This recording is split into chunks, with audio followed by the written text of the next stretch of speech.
All right, good morning. Let me get appearances for council. Appearance number for the state of This is Florida. Peter Schmier on behalf of the PD's office in Osceola County. All right, very good. Let's start. Case number 19 CF 4270, Miles Anthony Hector Acosta. Miles Acosta? He has a private attorney, Judge. I did see that. All right, sir, could you state your name for the record, please? Miles Acosta. All right. Sir, I've reviewed the affidavit for arrest warrant, and the arrest warrant, I do find that there's probable cause. I do see that you will be retaining or have retained a private attorney. I do find that the probable cause exists. The bond will be stayed as to count 1. As to count 2, the bond will be stayed at 150. I do find probable cause for the first count of robbery with a firearm and the second count of petty theft first offense. Sir, you have no contact whatsoever with the victim or any co-defendants in this case, and you are not to return to the scene of the offense. Okay. All right, thank you, sir. Your Honor? Yes. Good morning. Good morning, Your Honor. Pat Hill on behalf of PTR. Yes, ma'am. Just for the record, I want to state that he is out on bond in Osceola case 19 CT 4313, which is a DUI. Also, the date of offense on the DUI is 12/13/2019.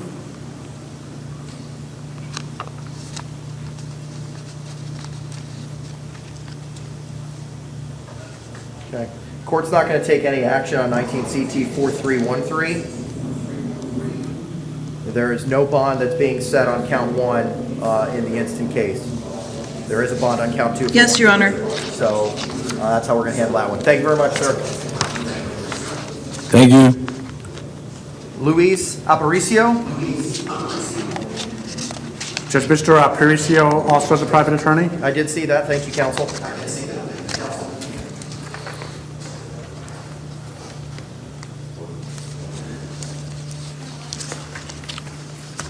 All right, sir, good morning. Could you please state your name for the record? Louis Aparicio. All right, the court has reviewed the charging affidavit and does find that there's probable cause for a count of stalking. The court is going to set a bond at $2,000. You are to have no contact whatsoever, sir, with the victim,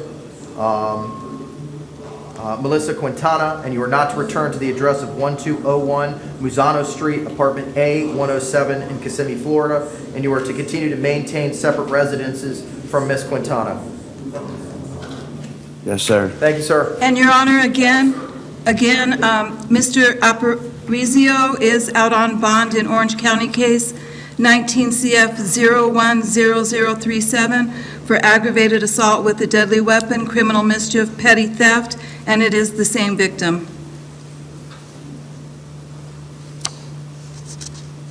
No, the aggravated one. Okay, is sir, hang on. her sister.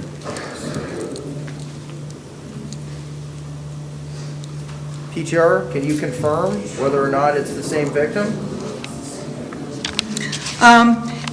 It's my understanding it's the same victim. I was not able to reach out to the alleged victim, and because it is an Orange County case, I'm not able to go in and view the documents to find the victim's name. Okay. But he is out on bond on that case.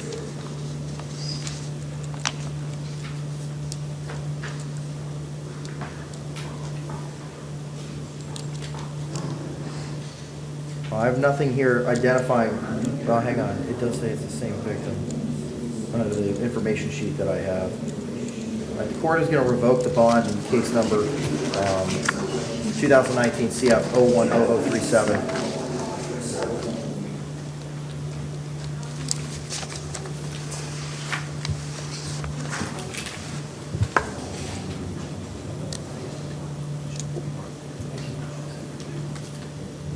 I'm not your.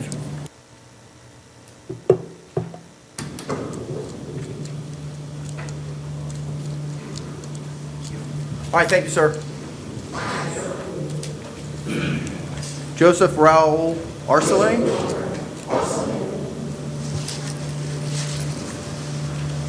Yes, Your Honor. Morning, sir. Could you please state your name for the record? Joseph Raul Arsalan. Good morning, sir. The court has reviewed the affidavit, finds that there is probable cause. The court is going to set on count one, battery at $2,000. Sir, you not to have any contact with the victim in this case. You're not to return to the scene of the offense at 1998 Locust Berry Drive, and you were to maintain separate residences. I understand that you are financially unable to afford a lawyer. The public defender will be appointed in this case. Thank you, sir. All right, thank you, sir. Judge, is he allowed to go back on a one-time only basis to get his belongings with the assistance of a law enforcement officer, since he ordered separate residences? Hang on a second. I could just get my brother to go over there and get my belongings instead of me having him to return. I'll allow him one time with law enforcement to retrieve any personal belongings. Thank you, sir. Thank you. Myra Rami Otachia.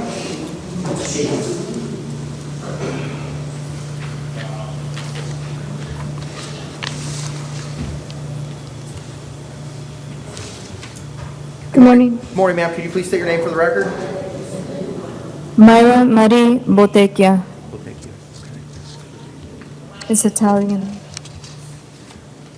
All right, ma'am. I reviewed the arrest affidavit, and I do find that there is probable cause for count one, battery, and count two, child abuse without great bodily harm. As to count one, I'm going to set a bond of $2,000. As to count one, a bond for $1,000. You're to have no contact with either victim in this case, and you are not to return to the scene of the offense.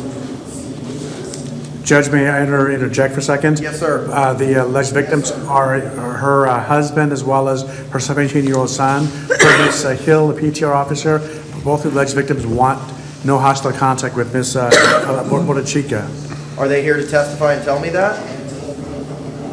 They would normally be at the BRC, so I'm only representing what Ms. Hill told me. Okay. Ms. Yes, Hill? Your Honor, he was unable to get there in time.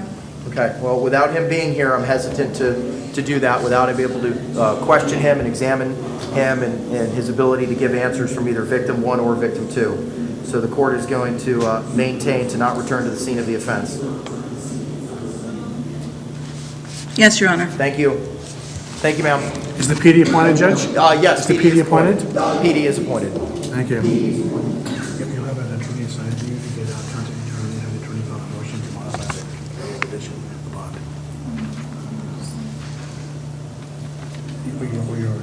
Is she, you said she has a one-time only allowance to go back, is that correct? No, sir, but I'll add that. Okay. Thank you. Brenton Lamar Quincy Doe.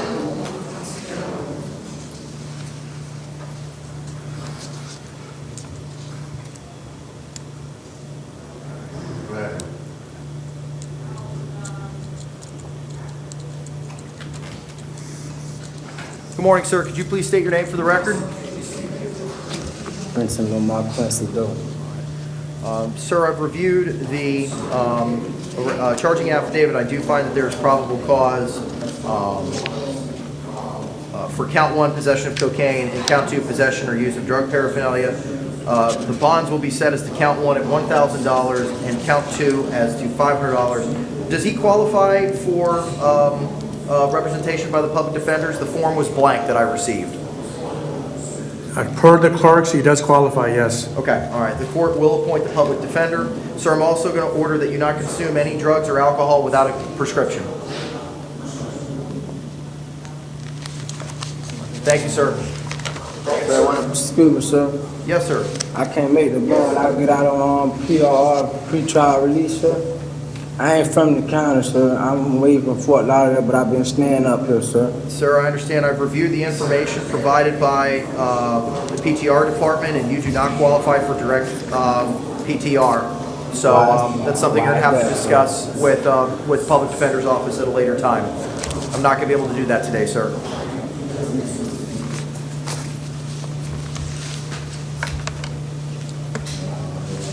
David James Donahue Allion.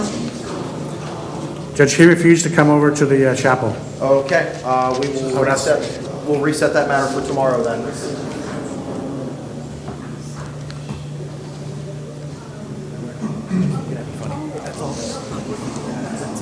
I'm sorry.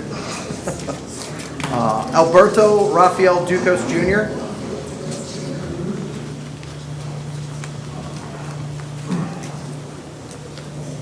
Morning, sir. Good morning, sir. Could you please state your name for the record? Alberto Rafael Ducos Jr. Okay. Sir, I've read the charging affidavit in this case, which reflects there was an active warrant out of Osceola County. I do find that there is probable cause for count one, murder not premeditated. The bond was set at none. The court will stay the bond at none. You are to have no contact with the victim and not to return to the scene of the offense and not to possess or own any weapons or firearms.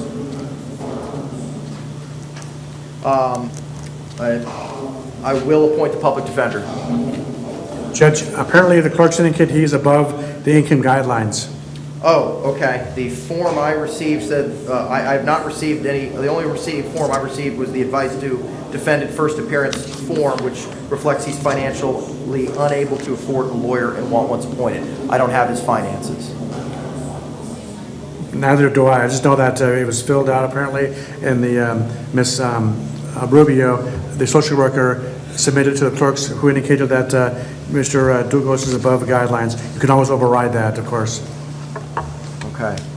Mr. Ducos, how much, are you currently employed? After this situation, no. Okay, well, before this situation. I was. Well, before this situation, how much were you getting? Yeah. Okay, you were? How much were you getting paid every 2 weeks? Yes. 700, 7 and some change. Okay. I'm going to temporarily appoint the... 12 an hour. I'm sorry, 12 an hour? Yes. How many hours a week were you working on average? 40 hours. Okay. I'm going to temporarily appoint the public defender's office. Thank you.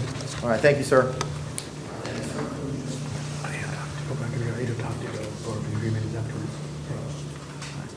Wilson Feliciano Figueroa.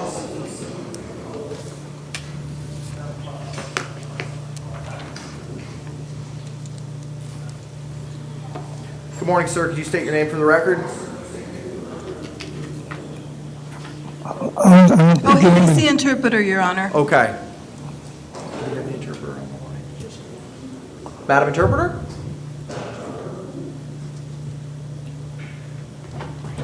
Good morning, Your Honor. Good Dalia morning. Romero, Spanish interpreter on the line. Good morning, ma'am. I will need your services. We're here on the matter of Wilson Feliciano Figueroa. Could you please ask him to identify himself for the record? Señor, díganos su nombre para las actas, por favor.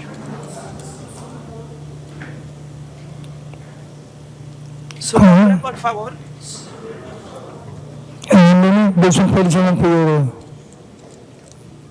Wilson Feliciano Figueroa. All right, sir, good morning. I've reviewed your charging affidavit, and I find that there is probable cause.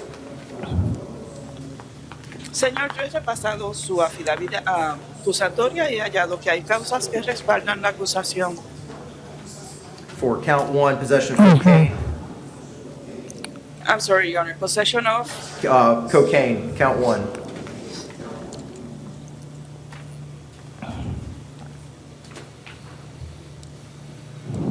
la primera causa es tenencia de cocaína.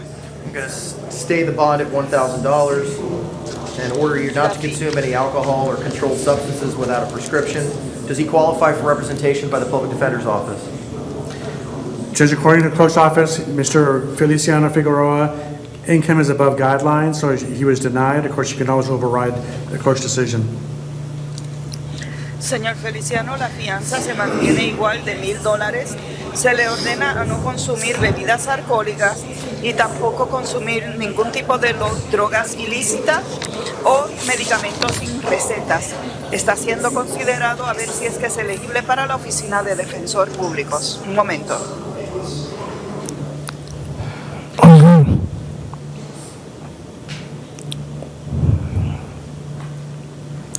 Sir, are you employed? Señor, ¿usted está trabajando? Sí. Yes. How much do you make every 2 weeks, and what do you do? ¿Cuánto dinero cada 2 semanas y a qué se dedica usted? Por día. No se acerque tanto al micrófono, repita. Sí, yo soy mecánico. I am a mechanic. And how much do you make every 2 weeks, on average? Normalmente, ¿cuánto se gana usted cada 2 semanas? Más o menos como 500 pesos. Perdón, como $500. Sí. About $500. Every 2 weeks? Cada 2 semanas. Semanal. Yes. All right, I'll temporarily appoint the public defender's office. Bien, temporalmente se le designa el defensor público para que le represente. Thank you, sir. Judge Mr. Feliciano Figueroa is the only person in this room who qualifies for direct PTR, so I would ask you to consider giving him direct PTR rather than the bond. I don't see anything that reflects his ties to the community. El juez no ve nada Ok, que ok. tenga lazos que le atan a la comunidad, por lo tanto no se le permite salir sin tener que pagar fianza. Thank you. Okay. So without that information, I'm hesitant to do that. Thank you, Your Honor. Anwar Feliciano Morales.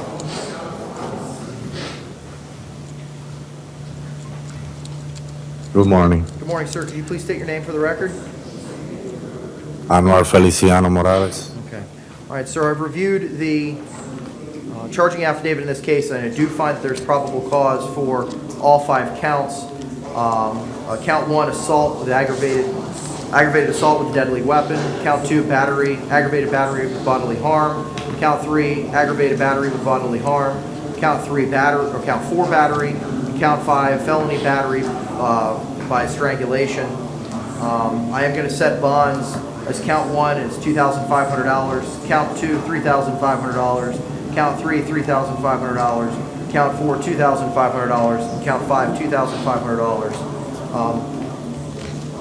Mr. Schmier, does he qualify for representation by the Public Defender's Office? Yes, he does. Okay. The court will appoint the Public Defender's Office. Sir, you have no contact whatsoever with the victim, Georgina Ann Crespo. You are to maintain separate residences, and you are not to return to the scene, 3828 Bowline Circle, Arbors of Sendera. You are also not to possess any weapons or firearms. Thank you, sir. Thank you, sir. Joyce Marie Garcia.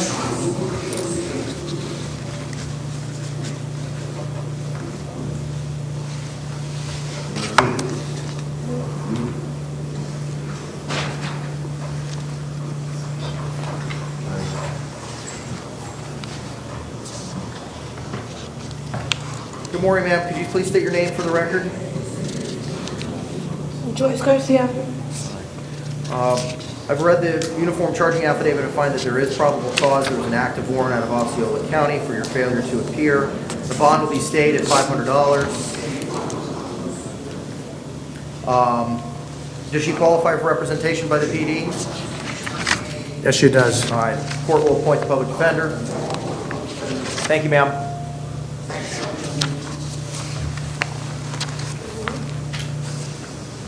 Sergio Gonzaga.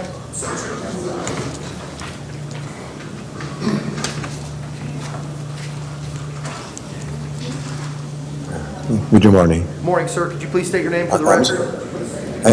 I'm sorry, you speak a little English, no speak English. Okay.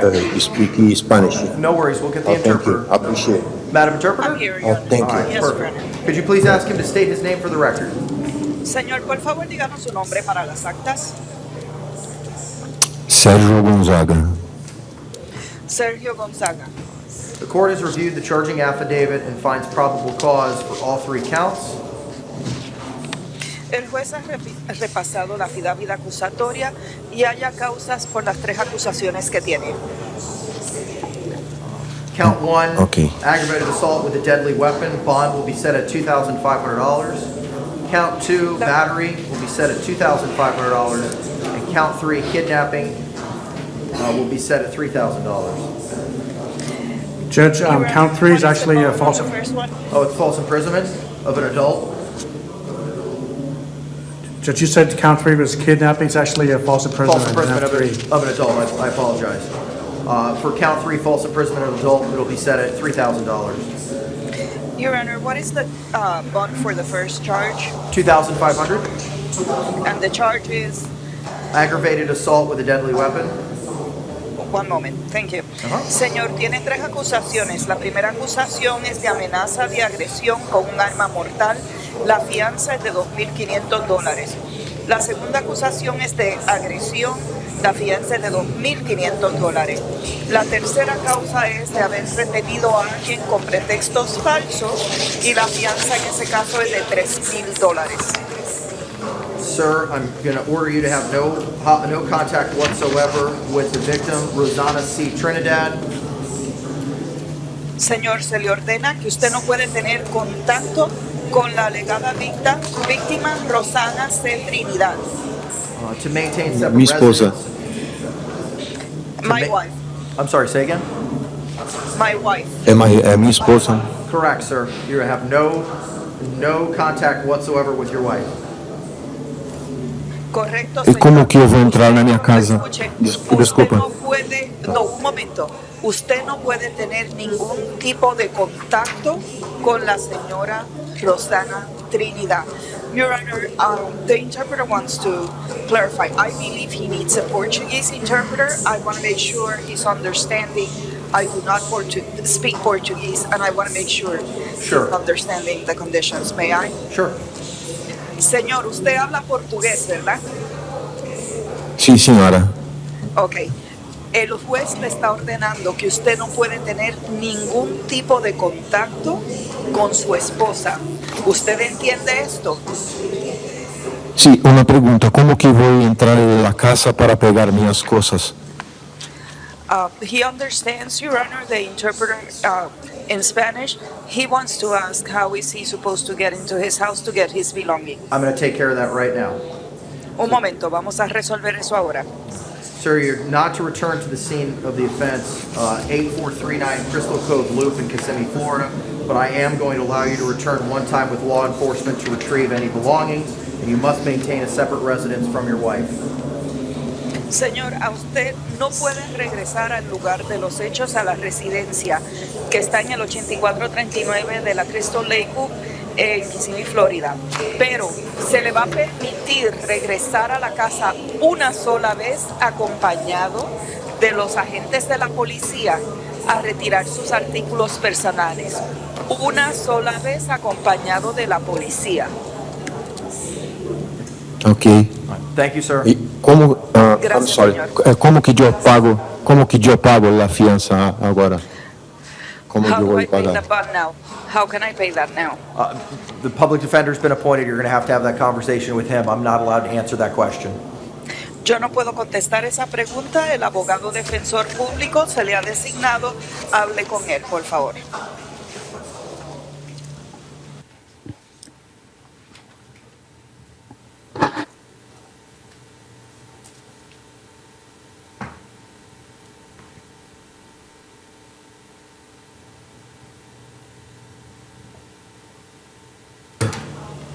Sit down. Go file here, please. Thank you, sir. Christopher Wayne Jacobs.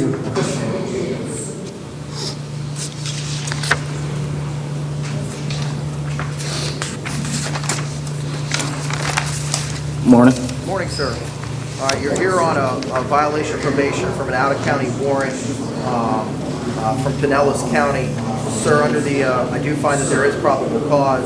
Under the administrative orders of the 9th Judicial Circuit, all other counties that are not contiguous to Orange and Osceola will have 72 hours to pick you up, not including any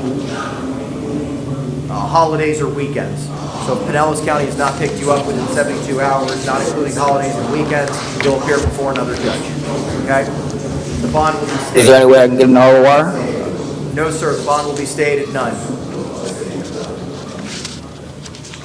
All right, because I got a job to go to, man. I'm about to lose that. Sir, I'm sorry. And a place to live. I understand, but I can't help you with that right now. All right. Thank you.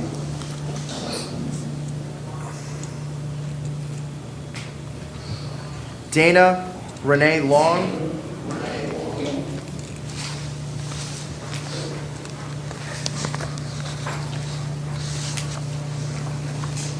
Good morning. Good morning, ma'am. Mr. Long has a private attorney, Judge. Okay. All right, have you already obtained counsel, ma'am? Yes, Crystal Batista. Okay, all right. Ma'am, we're here on a failure to appear on a written promise. The court has reviewed the charging affidavit, does find that there is probable cause. A bond will be stayed at none. Because it was a domestic violence injunction, you are to have no contact with the victim in that matter, not return to the scene of the offense, and maintain separate residences. Okay? All right, thank you, ma'am. Have a Yeah, good my day. lawyer was supposed to file, He was my supposed- lawyer was supposed to file a motion to squash. Okay, I have not received that, ma'am. The only thing we're doing today is just an initial appearance, that's it. All right, so I can't handle that today.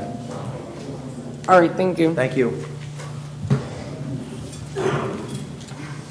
Charlie Lopez Patensis? Judge, he refused to come over this morning. Okay, we will reset that one for tomorrow. Thank you, counsel. Jason Maldonado?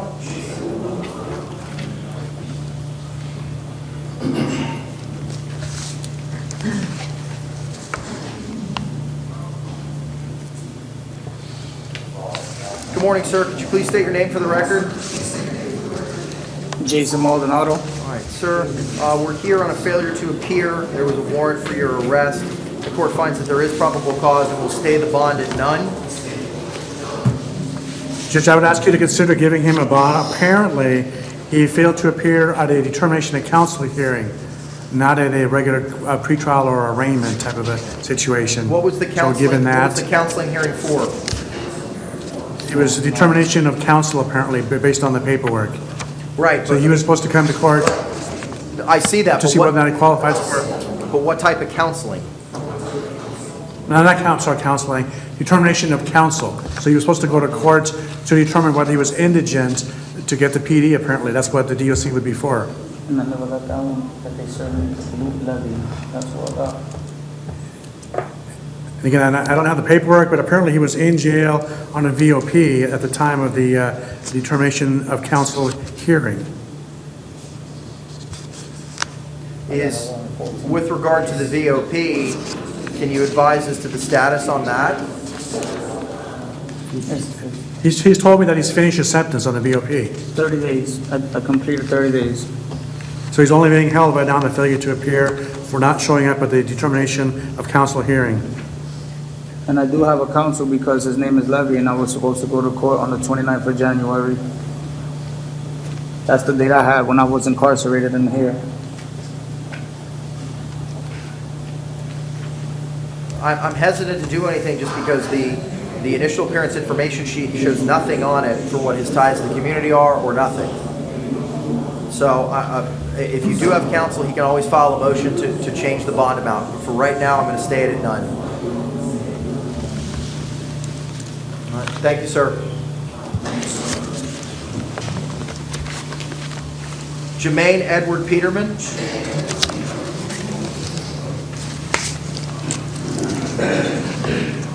Yes, sir. Jermaine Peterman. All right, good morning. Thank you, sir. How you doing? Come on. Sir, I've reviewed the charging affidavit and do find that there is probable cause for a claim of battery. Does he qualify for representation by the Public Defender's Office? Yes, he does. All right, the court will appoint the public defender. With regard to the sole count of battery, I will set the bond at $2,500. Sir, you have no contact with the victim in this case, Nikita Wilkerson. You are to maintain separate residences. You are not returned to the scene of the offense located at 412 Tarpon Street, Kissimmee, Florida. Yes, ma'am. Yes, sir. All right, thank you And very Your much. Honor, for the record, he is currently out on bond in Osceola County, case 19 CT 4270, The court's not going to take any the action. charge of DUI. The court's not going to take any action on that. Yes. Yes, Also, Your sir, Honor. I do not want you, sir, also, hang on, sir, wait a second. You Yes, are sir. not to possess or own any, Yes, sir. you are not to possess or own any weapons or firearms. Yes, sir. All right, thank you Judge, he very much. apparently, as I recall from the arrest affidavit, has a child in common with the alleged victim. Is that correct?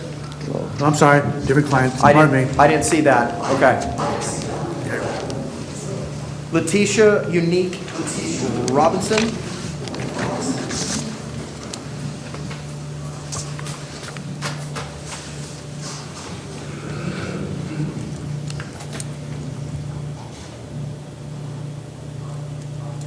Good morning, sir. Good morning, ma'am. Could you please state your name for the record? Letitia Unique Robinson. All right, ma'am. I've reviewed the charging affidavit, which reflects there was an active warrant out of Orange County, Florida for your arrest for violation of probation. I do find that there is probable cause. I'll temporarily appoint the public defender.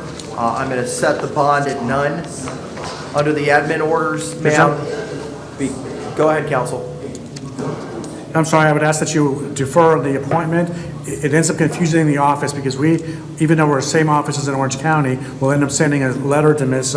Robinson, even though she's an Orange County case. So we, the Orange County PD needs to be, the Orange County Division needs to be appointed, not us. Okay, understood. So if you can defer appointment. I will defer appointment with regard to the distinction between Orange and Osceola County, because this is an Orange County warrant. Ma'am, under the administrative orders for the Ninth Judicial Circuit, Orange County will have 24 hours, not including weekends or holidays, to pick you up. All right?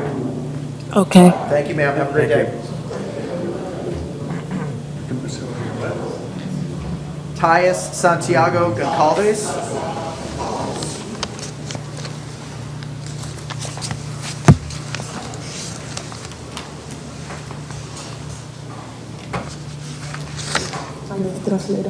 Sorry? I need the translator. She needs an interpreter, Judge. Madam Interpreter? Yes, Your Honor. All right. Could you ask Ms. Goncalves to state her name for the full name for the record? Señora Goncalves. Thais Santos Gonçalves. Usted habla portugués, no español, ¿no? Exacto, pero yo comprendo español. ¿Cuál es su nombre nuevamente? Thais Santos Gonçalves. Your Honor, the defendant speaks Portuguese. I verified that with her. I'm not understanding her full name. I can understand Gonçalves. I believe it's Tyus, T-A-I-S, Santos, S-A-N-T-O-S, Goncalves. Thais Santos Goncalves. Yes, correct. Yes. All right. Ma'am, the court has reviewed the charging affidavit and find that there is probable cause for the charge of child neglect without great bodily harm. Señora, el juez ha repasado la acusación y ha hallado que hay negligencia contra un menor de edad que respalda la acusación. Esa es la causa. Bond will Yes, sir. be set at $1,000. Does she qualify for representation by the Public Defender's Office? Yes, she does. All right, Public Defender will be appointed. La fianza es de $1,000 y se le está designando un abogado defensor público que le represente. Okay. All right, thank you, ma'am. Have a great day. Thank you, sir. Gracias, señora. Thank you, sir. Buen día. Thank you, sir.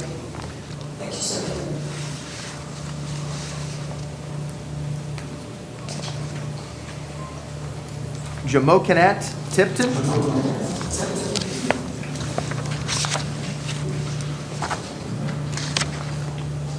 Morning, sir. Could you please state your name for the record? Jomo Kenyatta Tipton. All right, Mr. Tipton, the court has reviewed the uniform charging affidavit and finds that there was an active warrant out of Osceola County for a violation of probation. The court is going to stay the bond at none and find that there is probable cause.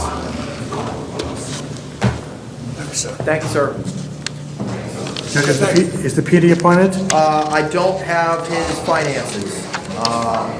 Does he qualify?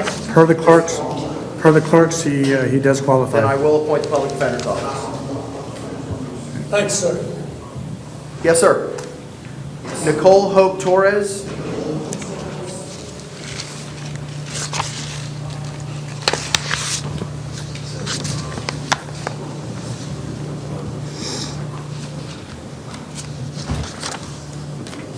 Hello. Good morning, ma'am. Could you state your name for the record? Nicole Hope Torres. All right. Ma'am, I've read the uniform charging affidavit and found that there was an active warrant out of Osceola County for a violation of probation. I do find that there is probable cause. I'm going to stay the bond at none. Does Ms. Torres qualify for representation by the public defender? Yes, she does. Court will appoint the public defender. Thank you, ma'am. Thank you. Desmond Horton? Judge, he refused to come over today. We're not appointed. This is the gentleman who's been back, I don't know, I think 4 or 5 different occasions. Each time he refuses to come over. Can I make a friend of the court argument on PC, even though we're not appointed? I think this case does lack PC, candidly. This is a case where, in a nutshell, if you read the arrest affidavit, a homeowner or some resident happened to notice a vehicle in late morning parked on the street for about 2 hours. Inside were 3 black males. For some reason, that homeowner or unknown person thought that was suspicious, so he called the St. Cloud Police Department. At that point, they were called to the scene to investigate the suspicious vehicle. The driver and the passenger identified themselves. The back seat passenger did not identify himself, or at least was very hesitant to. The officer ended up arresting him for both resisting without violence as well as giving a false ID to a law enforcement officer. In order for the false ID to a law enforcement officer statute to apply, the defendant had to have been either under lawful arrest or lawfully detained. As a predicate for the resisting charge, the officer had to have been in the lawful performance of his duty. Simply questioning 3 guys in a car in the middle of a public, parked in a public street, not doing anything illegally, not smoking, not appearing to have furtive movements in the car, doing nothing apparently illegal, does not give the authority to this St. Cloud police officer to ask to show ID. So I would argue that, and again, we're not appointed, but I hate to see this guy constantly refuse to come to court and stay in jail at the county's expense. I hate to see him stay if there's no probable cause. You know, if there's no probable cause, Mr. Horton can proverbially flip his nose at the officer and tell him, I'm Donald Duck. You know, you can't question me. You know, there's nothing in the affidavit that suggests that his officer had reasonable suspicion that these 3 black males were either loitering or getting ready to burglarize the place. There's none of that. I respectfully disagree. The charging affidavit states that he was dispatched to a call in reference to a suspicious vehicle with multiple occupants, and he observed the vehicle and the occupants when he entered a gym and still saw the vehicle in the same place 2 hours later. And due to a recent string of burglaries in the area, the caller thought it warranted suspicion. So yes, I do believe that it rises to the level of probable cause.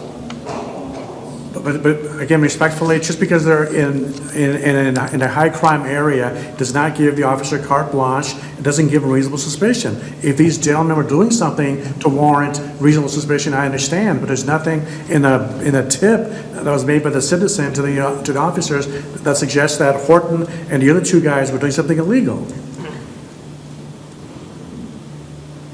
I mean, otherwise you could go up to somebody sitting in a park in Lickeola, which is also a high auto theft area, and if somebody's sitting in a park bench for 2 hours, you could ask that person, give me your ID, and if you don't, I'm going to arrest you. I mean, it has to be something that warrants reasonable suspicion.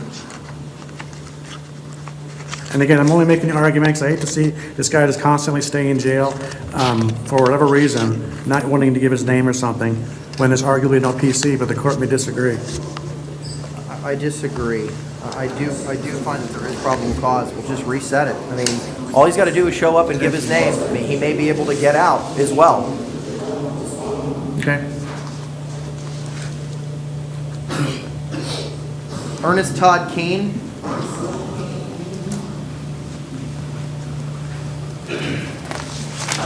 Morning, sir. Morning, Your Honor. Morning, sir. Can you state your name for the record? Ernest King.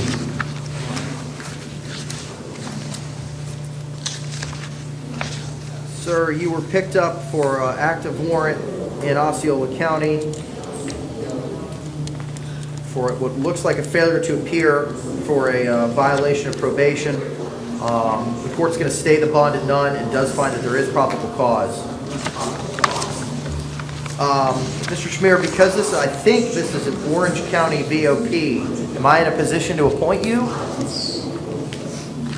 No. I would ask that you, if it is an Orange County VOP, that you simply defer and have the judge of the IAs at the BRC appoint us. Osceola. I'm sorry, it is Osceola County. It is what Mr. Osceola, Keene was because saying. there's conflicting between the PTR sheet and the charging affidavit. If it is an Osceola, it was an Osceola warrant, so I will temporarily appoint it's by Judge Arendas in county court. So I will appoint the PD for this matter. I do find probable cause, and bond amount will be set at none. Thank you, sir. Your Honor, Yes, sir. I was never told that I had a court date, and also I'm on an illegal sentence on this probation because Judge Draper, she sentenced me to the probation after my prison sentence, before I was even sentenced to prison, sir, and that's an illegal sentence. I should not be here. Okay, sir, I can't speak to that today, okay? You're represented by the Public Defender's Office. That may be a motion or something they're able to handle, but I'm not going to be able to tackle that today. All right. All right, thank you, sir. Kenneth Omar Torres Lopez.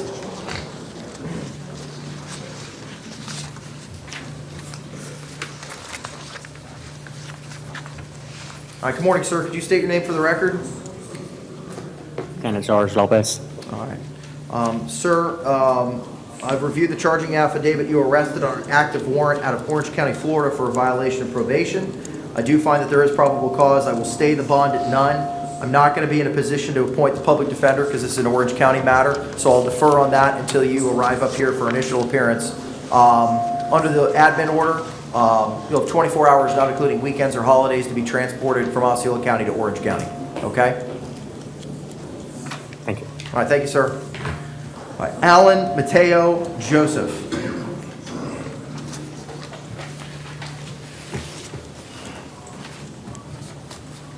Good morning, Your Honor. Good morning, sir. Could you please state your name for the record?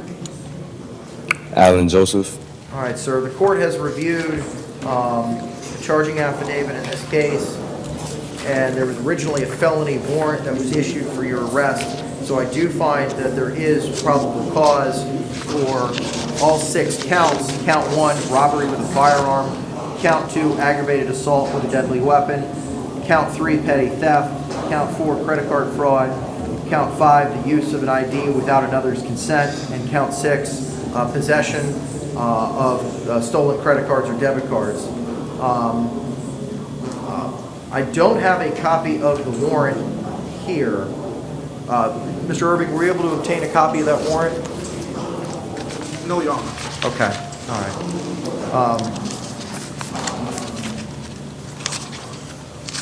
With regard to count 1, robbery with... Does he qualify for representation by the Public Defender's Office? Yes, he does, Judge. All right, I will appoint the Public Defender's Office.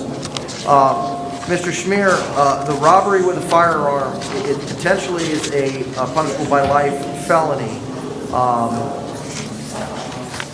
But I don't have the arrest affidavit here in order to make a determination of the facts. Do you have a copy of it? Actually, Ms. Hill, or somebody gave me the affidavit 5 minutes before I came on the bench, so yes, I had a chance to read it. Okay. And actually, I was going to ask the state if they intended to proceed on a presumption or proof of guilty self-evident, because if so, I make some arguments, get him a bond. Yeah, Mr. Irving, I know you're at a slight disposition, but the court has not had the opportunity to review the arrest affidavit or the warrant at all, or the arrest affidavit that the warrant was based. Your Honor, and at this time, the state would ask for a 24-hour reset to obtain the warrant because the state has not had the opportunity to review the warrant as well. Mr. Schmier, the state's asking for a 24-hour hold on this matter. Come back tomorrow to make a determination on the PBL on count 1, the robbery with a firearm. Well, I will not be here for that, but the bottom line is, he does object to a 24-hour delay. It is the state's obligation to have the affidavit when it's their case. Your Honor, we can send over a copy of that to you right now, Okay, could you please? by email. All right. Yes, sir. It's can- on its way Where are you sending it, ma'am? to the clerk's email. Okay.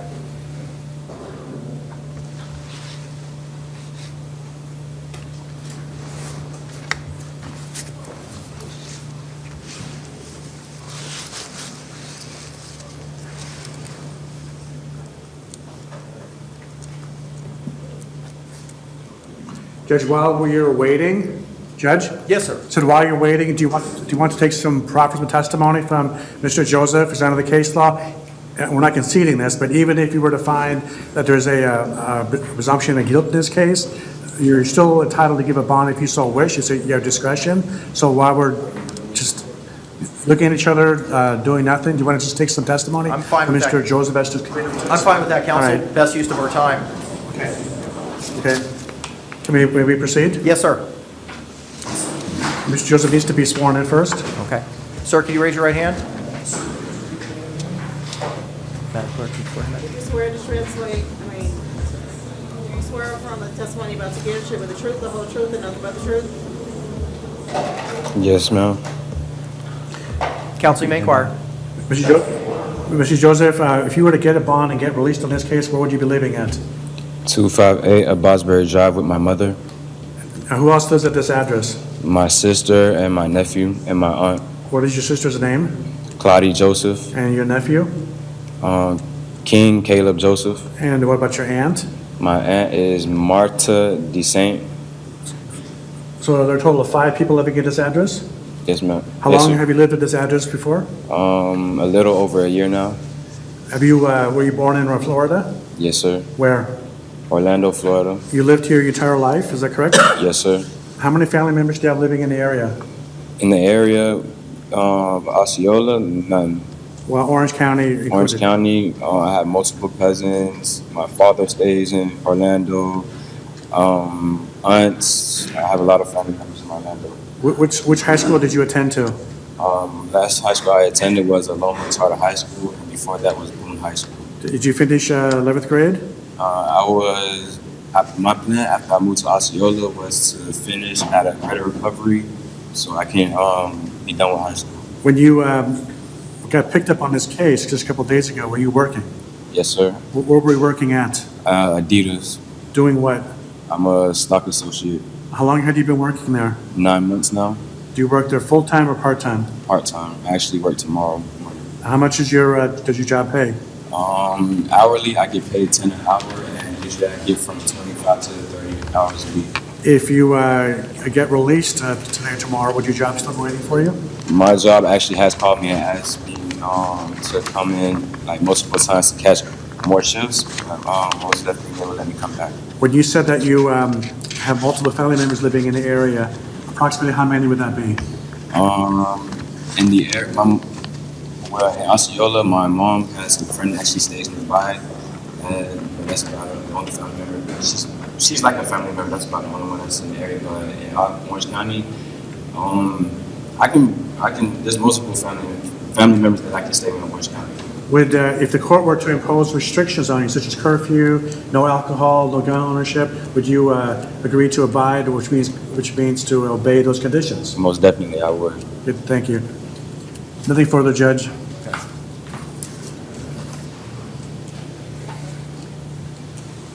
State, you can approach her. I'm 19 years old. I'm 19 years old. I do not want to mess up my life with this, honestly. Your Honor, may I inquire? Yes, sir, you may. Mr. Joseph, do you have any family that live outside of Florida? Not that I know of, sir. Mr. Joseph, have you ever failed to appear at a court appearance before? No. No, sir.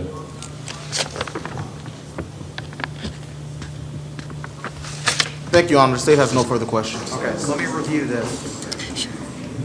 Your Honor, real quickly, Pat Hill on behalf of PTR. Yes. For the record, he is out on bond in Osceola County case 19 CF 4241 with the charges resisting with violence and trespassing. He's also out on bond in Orange County case 19 CF 8703AO for possession of cocaine and paraphernalia. Received and understood, thank you. Let me read this.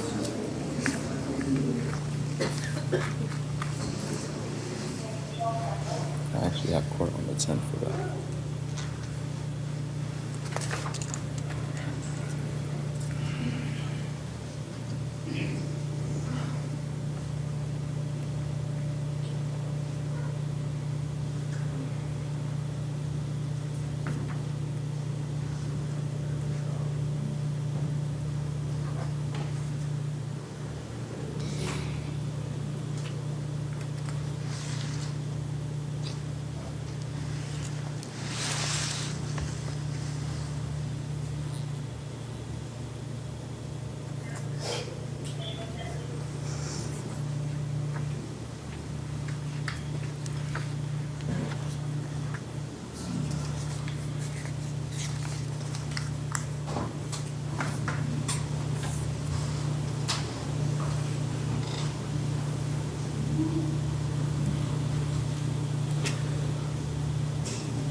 Dave, you had the opportunity to review the affidavit for arrest?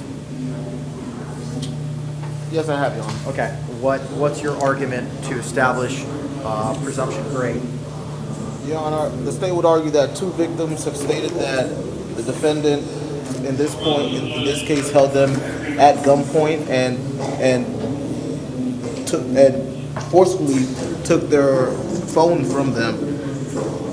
The state would argue that based on the based on the victims articulating to the officers that this happened, the state has met its burden for probable cause, for proof evident presumption grade to hold the defendant without no bond. Mr. Schmier? Well, Judge, first of all, the state's using the wrong standard. Probable cause does not equal presumption of guilt by any means. Under the case law, in order to find that there's a presumption of guilt or proof of self-evidence, the evidence has to be overwhelming to the point where it's even greater than that required to convict Mr. Allen beyond a reasonable doubt. So again, probable cause is not the standard. The victims did not say that this defendant held them at gunpoint. I don't know which victims are being talked about, because apparently there were two separate incidents, but nowhere in the arrest affidavit does it indicate that the victims identified Mr. Allen as being one of the two black males that held him up at gunpoint. They just said black males. One said black males, one said black male, possibly Hispanic male, so there's no positive ID. What this case boils down to is forensics. The Orange County Sheriff's Office forensics expert, presumably, looked at the computer that was used to make a purchase using one of the victim's stolen credit cards, and they came back to an IP address with a location apparently in Mr. Allen's household. That does not prove that Mr. Allen was the one who did the transaction. At best, if you believe that evidence, it proves that somebody in Mr. Joseph's household used a computer belonging to a Claudia Joseph to make this transaction. It doesn't prove Mr. Allen Joseph made the transaction. So based on that, there cannot be a presumption of guilt in this case. I would argue that you have to give him a bond as a matter of right. I agree. I don't think that the standard for presumption grade has been met by virtue of the testimony that was proffered and by the allegations in the affidavit for arrest warrant. With regards to count one, bond is going to be set at $10,000. Count two, the bond will be set at $3,000. And as to count four, the bond will be stayed at $250. Count three, $250. Count four, $1,000. Count five, $500. And count six, $1,000. Sir, you are not to own or possess Thank you. any weapons or firearms. Your Honor, Yes, sir. Judge, Yes, Mr. Irving? Judge, may I plead? Hang on a second, sir. the state would also argue that if one of the primary issues for this case is ID, if we could have 24 hours to have a photo lineup conducted, we believe that that could meet the burden for proof evident presumption great. No, sir. I'm not going to do that. All right, Your Honor. And the last but not least, could you just please state the bond amounts? Yes, I can. It's to count 1, $10,000. Count 2, $3,000. Counts 4, 5, 6, and 7 will be stayed as their amounts set forth in the charging affidavit at $250, $1,000, $500, and $1,000 respectively. Thank you. With regard to the other two matters, case number 2019 CF 4241 in Osceola, and case number 2019 CF 8703, I'm going to revoke the bonds in both those cases.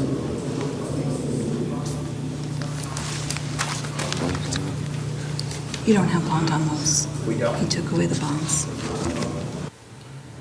That's not what it has. Hey, I thought he was out on bond on both those cases. That's what the PTR sheet shows. That is correct, Your Honor. Okay. So I'm going to be revoking those bonds in those two matters. All right. I believe that's all. Yes, Counsel. Can you just state the case that you're revoking bond? I can. In Osceola, it is case number 2019 CF 4241. Orange County 19 CF 8703. A's and apple, O's and orange. All right. Thank you. I believe that is it. Have I appointed the public defender in this matter? Yes. Okay, thank you, Yes. counsel. All right, I believe that's all for Osceola. Thank you. Thank you all very much.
we're back on the record. Let me get appearances for counsel, please.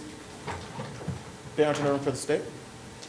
Mona Abraham on behalf of the Office of the Public Defender. All right. All right, this is case number 2019 MM010373. Ma'am, could you please state your name for the record? Monica Maria Rodriguez Castro. Okay. Ma'am, the court has reviewed the arrest affidavit in this case and finds that there is probable cause. On the sole count of battery, the bond will be stayed at $500. Does she qualify for representation by the Public Defender's Office? I would not know, Your Honor. I have nothing here. Oh, no, I do have it. Yes, she does. She's been found indigent, so I will appoint the Public Defender's Office. Okay, thank you, Your Honor. All right. This one.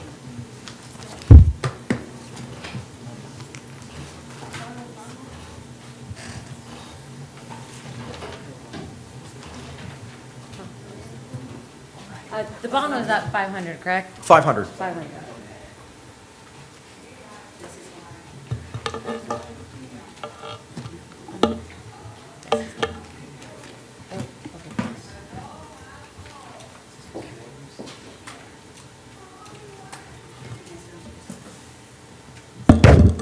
All right. Good morning, sir. Could you please state your name for the record? Carlos Francisco Lagos Mejía. Carlos Francisco Lagos Mejías. All right. Mr. Costner, if you could put your name on the record. Yes, Your Honor. Leroy Costner on behalf of Mr. Lagos. All right. We're here on several cases. We're just, because they're all substantially similar, we're just going to have them heard all at the same time. Your Honor, I believe it's all one case. I have multiple case numbers. But if you look, the offense, the agency case number is all the same. They have him under different names. Right, which is true, but I have four different cases assigned to four different judges. Okay, and So- I was gonna say it's one offense number, two different arresting officers. I believe it's that we're both in the same vehicle. Okay. And they have them. When they arrested him, one appears to have arrested him under the name of Carlos Lagos, and the other under Carlos Lagos Mejia. But it's all the same case. Okay. I'm just going to go by and through the case numbers. Okay. Because that'll make the record a little bit easier for tracking. All right, with regard to case number 2019 CF 017519, I do find that there's probable cause for count one, fleeing and attempting to elude a law enforcement officer. Bond in that matter will be set at $2,500. In case number 2019 CF 017517, there are two counts. I do find that there is probable cause for count one, resisting an officer without violence, and count two, fleeing and attempting to elude a law enforcement officer. As to count one, bond will be set at $1,000. As to count two, bond will be set at $2,500. Your Honor, can I? Yes, sir. Briefly be heard on that? This is the issue that I have. This is the same fleeing and eluding. The two officers were in the same vehicle. The two Florida Highway Patrol officers were in the same vehicle. I don't know how it ended up with two different arrests. He wasn't fleeing and eluding two different officers. He was fleeing and eluding one vehicle. So I would ask the court to either find no probable cause on one of the fleeing and eludings or ROR him on one of them. What says the state?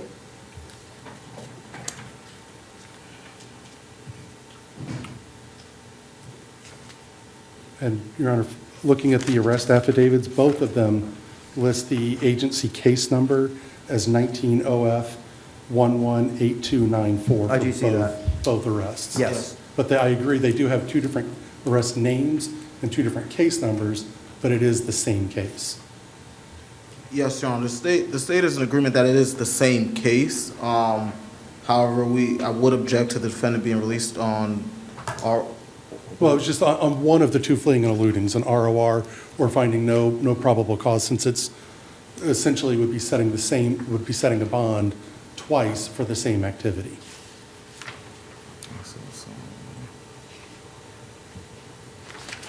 State? The state, Your Honor, would leave it to your discretion. Okay, all right. I think Mr. Costner's argument's well taken. So I will set the bond in case number 2019 CF 017517. As to count one, I will stay it at $1,000, but I will ROR as to count 2, the fleeing and attempting to elude a law enforcement Thank you, Your officer. With regard to case number 2019 CT009314, I do find that there's probable cause for driving under the influence. I will stay the bond at $1,000. And lastly, is to case number 2019 CT009315. I do find there's probable cause for operating a motor vehicle without a valid driver's license, and I will stay the bond at $500. Thank you, Your Honor. All right, And thank you. just to clarify, those are all currently scheduled to go to different judges? They are. If you want, I could give you the names, counsel. Yes, please. Okay. 17519 is in front of Judge Wilson. Wilson? 17517 is in front of Judge Roche. Okay. I do not know who the judge is in the traffic in CT 9314. Same for CT 9315. Okay, thank you very All much. right. I can track that. Yes, sir. And Your Honor, just for, to clarify, for 2019 CF 7519, for that count, the bond was stayed at no bond. However, we did ROR on the second. No, sir. For 17519, the bond was set at $2,500. Go ahead. For 17517, count 1, it was stayed at 1,000. Count 2 was ROR'd. Because I believe it's the same fleeing and eluding. It's the same factual scenario. Agreed. All right.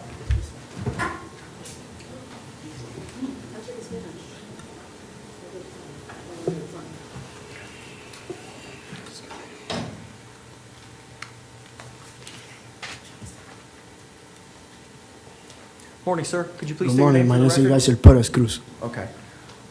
Good morning, sir. The court has reviewed the arrest affidavit for case number 2019 CF 017526. Finds that there is probable cause for the 2 counts. Count 1, false imprisonment with a weapon, and count 2, aggravated assault with a deadly weapon. The bond amounts will be stayed at $5,000 and $150 respectively for those counts. Sir, you're to have no contact directly or indirectly with the victims. I do not have an application for indigency. Oh, because he's Spanish? Yes. Thank you. I'm going to temporarily appoint the public defender, subject to the completion of the form. Okay, thank you, Your Honor. With regard to case number 2019 MM010384, the court has reviewed the arrest affidavit and finds that there is probable cause for resisting officer without violence. The bond will be stayed at $500. I will temporarily appoint the public defender in that matter, subject to the completion of the application of indigency. In case number 2019 CF 017526, sir, you're not to have any contact with the victim in that case. Ms. Tanya Barton. Okay? Entendido. Okay. Thank you, sir. You're welcome. Understood, okay. Your Honor, can you repeat the defendant's name for the interpreter, please? Sure. Eleazar Perez. Thank you, Your Honor. Is that the last case for the interpreter, for the Spanish? I believe so. Thank you, have a great day. Thank you. You do the same. You're welcome. This is the signed interpreter case, Your Honor. Okay. Good morning, ma'am. Have you been pre-sworn? Okay. Do you swear to translate, I'm sorry. Do you swear to translate English to sign to English, testimony is given? I do the best of my ability. Julie Velas, I'm actually certified interpreter. All right. Good morning, sir. Could you please state your name for the record? Yes, my name is, S-E-V-E-R-I-N-M-A-K-E-N-S-Y. Okay. All right. All right, we're here on 2 matters. Case number 2019 CF 015027. The court has reviewed the arrest affidavit and finds that there is probable cause for all 4 counts. Count 1, burglary of a dwelling. Count 2, false imprisonment. I'm sure, I can't, I'm sorry.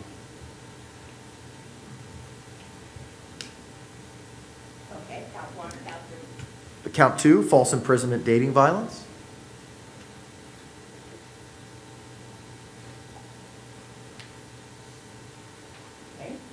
Count 3, battery by strangulation.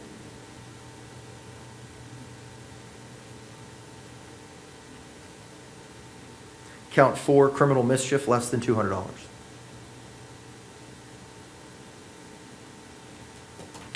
The bond amounts for those counts No, will... no, no, I never did any of that. I never stole anything. Okay. All right, sir. Let me look here. I have no paperwork if he qualifies for representation by the public defender's office.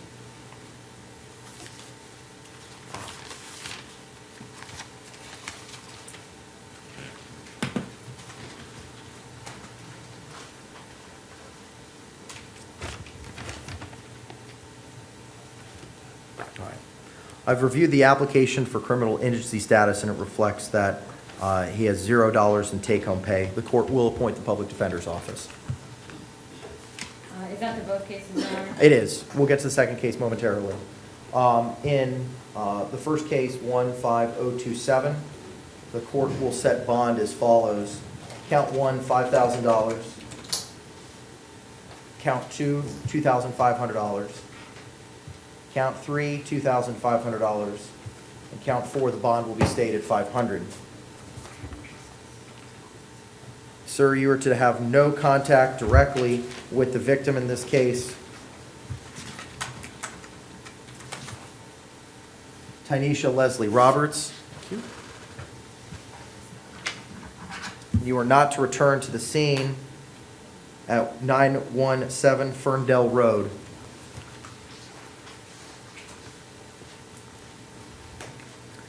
For case number 2019 CF 007991.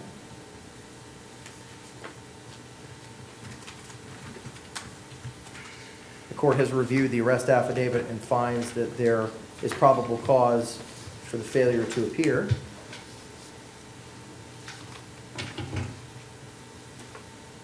For all three counts. Count 1, robbery.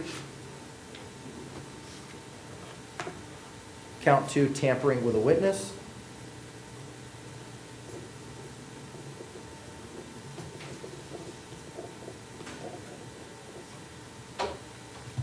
And count 3, battery.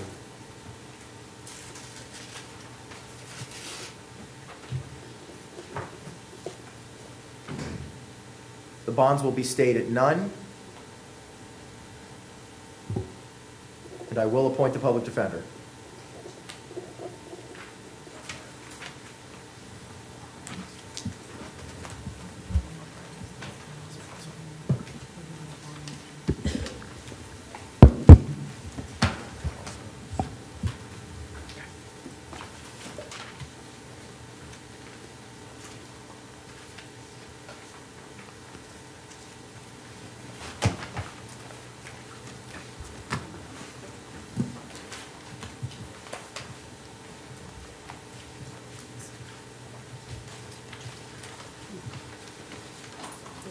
Thank you, sir. Thank you, ma'am. Have a great day. You too.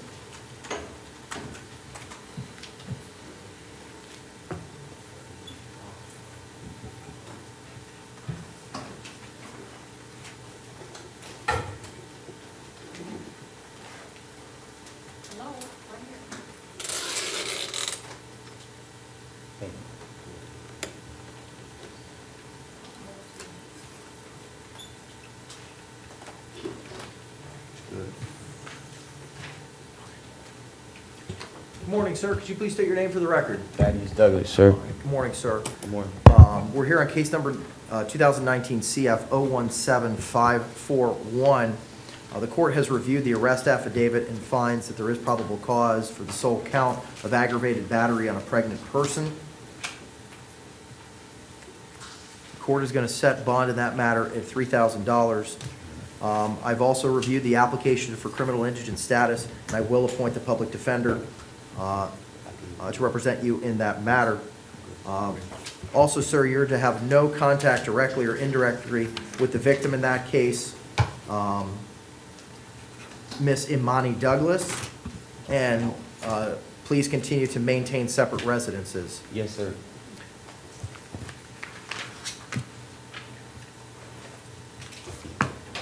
This court also notes that there's another pending misdemeanor case, 2019 MM 008193 for battery and dating violence. Does the state wish the court to take any action on that matter?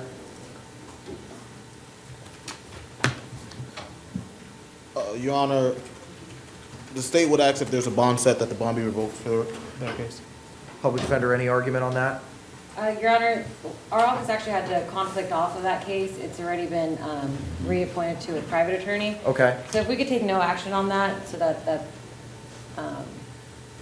and then if he is to stay in on this new case, his attorney could file the appropriate motions. Okay, all right, I'm not gonna take any action on the, on this 2019 MM 8193. Bond has been set at $3,000. Thank you, sir.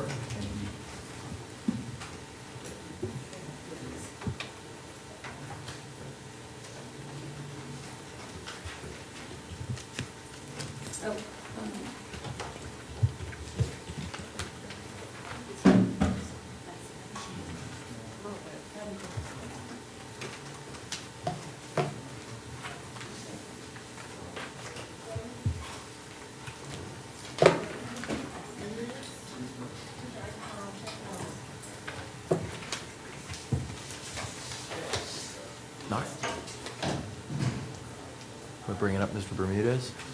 Your Honor, Mr. Wayne is present on behalf of Mr. Ayub Gulid, if you'd like to take that one out of order.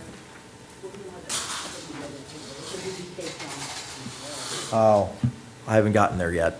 Okay. All right. Morning, sir. Could you state your name for the record? Aramis A. Bermudez. All right. Court has reviewed the arrest affidavit and does find that there is probable cause for the charge of grand theft in the third degree. A bond will be stayed at the amount of $2,500. Sir, I'm also going to order you not to return to the scene, which is the J.C. Penney located at 9409 West Colonial Drive. I've also reviewed, sir, your application for criminal indigency status, and the clerk has determined that you do not qualify based on the amount of income that you make on a monthly basis. So you are going to have obtain private counsel. 800 and plus 800 and something. Yeah, plus 800 is 51. Plus, no. 1,600 you round. Okay, a month. Yeah. Your Honor, does it reflect that he makes $1,600 a month? It reflects that he makes $800 paid weekly. Weekly, but I also receive a monthly Social Security statement for $851 a month. Okay, so if you're paid $800 a week, that's $3,200 a month. Yeah. Okay. Yeah, sir, you're not going to be able, you're going to have to, you're outside the guidelines for representation by the public defender. You're going to have to obtain private counsel. Bond's been set at state at $2,500 in this matter. Sir, do not return to the scene of the crime. Is it? Thank you, sir. Mr. Henderson? He refused, Your Honor. All right. All right, so case number 2019 CF 017543, and the other matter regarding Mr. Henderson from Osceola County, 19 CF 1230, will set for tomorrow. Mr. Bartz? Yes, sir. All right, good morning, sir. Could you state your name for the record? Clint Allen Bartz. All right, we're here on case number 2019 MO 002017 and case number 2019 CF 00599210. The court has reviewed the arrest affidavits for both these matters and finds that there is probable cause in 2017 for disorderly conduct, and the bond will be stayed at $250. In case number CF 5921, for the failure to appear, the bond will be stayed for both counts for failure to appear at none. Can I just plead out to the disorderly conduct today? Even if No, I know. I still like to plead out to get rid of it. Okay. Your Honor, I've explained to him that he'll still be held on the FTA. He wanted to know if there's still an offer on the city case. State, with regard to the 2019 MO 002017 matter, is the state in position to make an offer? Your Honor, the state is not in a position right now to make an offer on this case. Okay. Sorry, Mr. Bart, I can't do anything about All right, that. I understand. Understood, sir. All right, thank you very much, sir. Have a great day. Mr. Diggs? Can you please state your name for the record? Billy Diggs. Looking back at my notes, Ms. Abraham, I believe that you were appointed, public defender was appointed yesterday, and you wanted 24 hours to provide additional information on this matter. So you may proceed. Yes, Your Honor, if I could have one more second. Sure. I did not.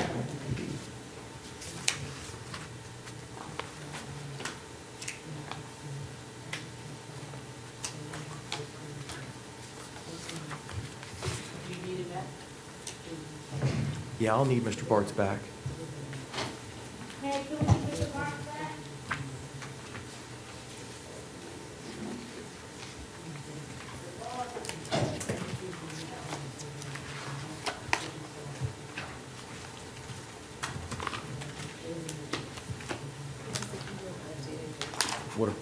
Okay, perfect, thank you. So I don't need to appoint him on that one.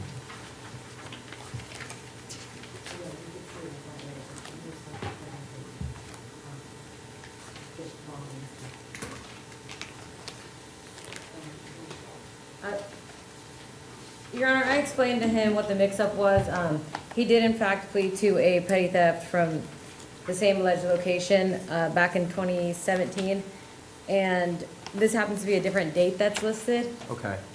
He did serve quite some time, and we're hoping that that time can be applied to this case because it is a 2017 case.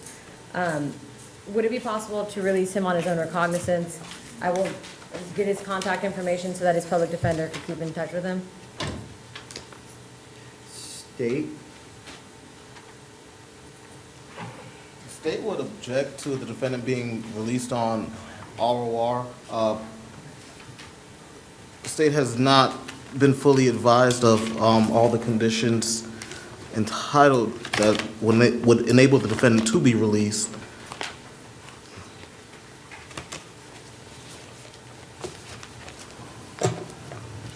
Yeah, no, I'm not going to be able to do that. The corrections information reflects he's been in Orlando for 1 to 3 months. There's no information about employment history. So the court's going to stay the bond in this matter at $1,000.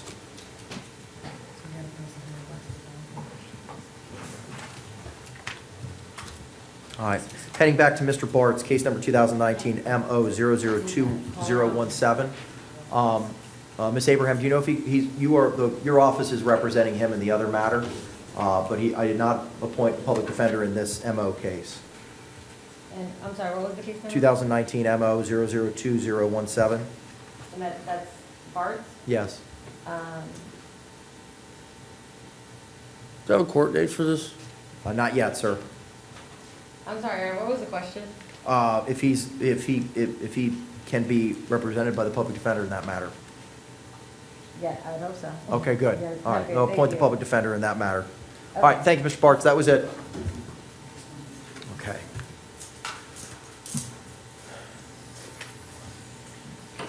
All right, sir, could you state your name for the record? David Lamar Pringle. Okay. Mr. Pringle, we're here on a couple matters. Let's just take them one at a time. Case number 2017 CF 009042.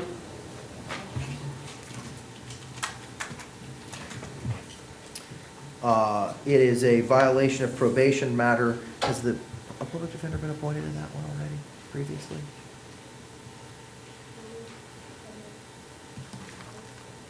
Ms. Abraham, do you know if you've been appointed, or your office has been appointed in that matter previously? I do not. Yeah. Okay, no, start over, all right.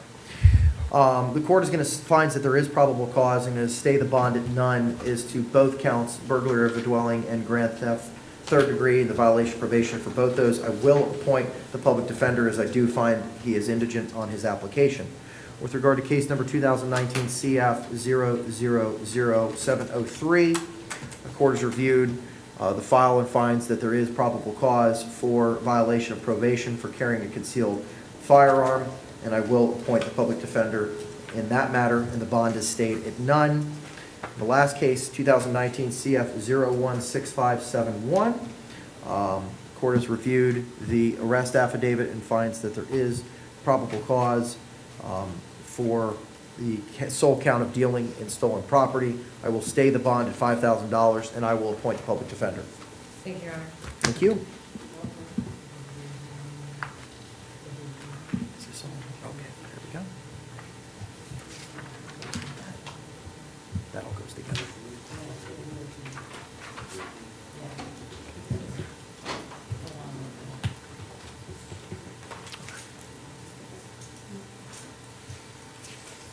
All right. Ma'am, if you could state your name for the record? Lynn Voltaire. All right. Ma'am, the court has reviewed a capias that was issued for your failure to appear at a pretrial conference on December 3, 2019, in case number 2019 CF 002722. I do find that there is probable cause, and I will stay the bond at none on both counts of the failure to appear. Your Honor, because that is it's a failure to appear on a pretrial diversion reject. So what that means is she wanted to do the pretrial diversion program. She was awaiting the letter saying you could come and sign. Then, for whatever reason, she was rejected and she didn't receive that letter, setting the next court date. Okay. So would we be able to set a bond in that case? I understand there is still a hold from Lee County. State? The state would argue that a bond should not be sent. The defendant was notified to keep her address, keep the state updated with her current address. If in event the letter was sent to her address to sign up for the contract and she did not receive that letter, in that event, we set the case for another court date, and if the defendant has not given the state the appropriate address, it is the defendant's failure to abide by the contract that was signed. Your Honor, she did receive it. It was just received late. Okay. I'm going to stay the bond. So, right to our office.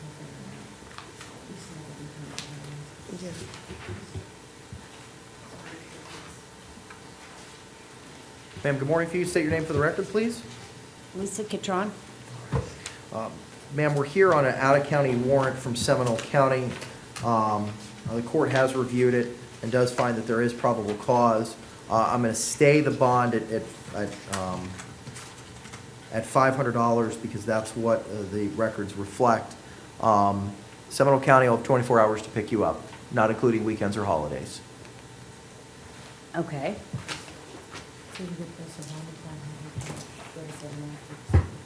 So, but it's a 1 year to get out, right?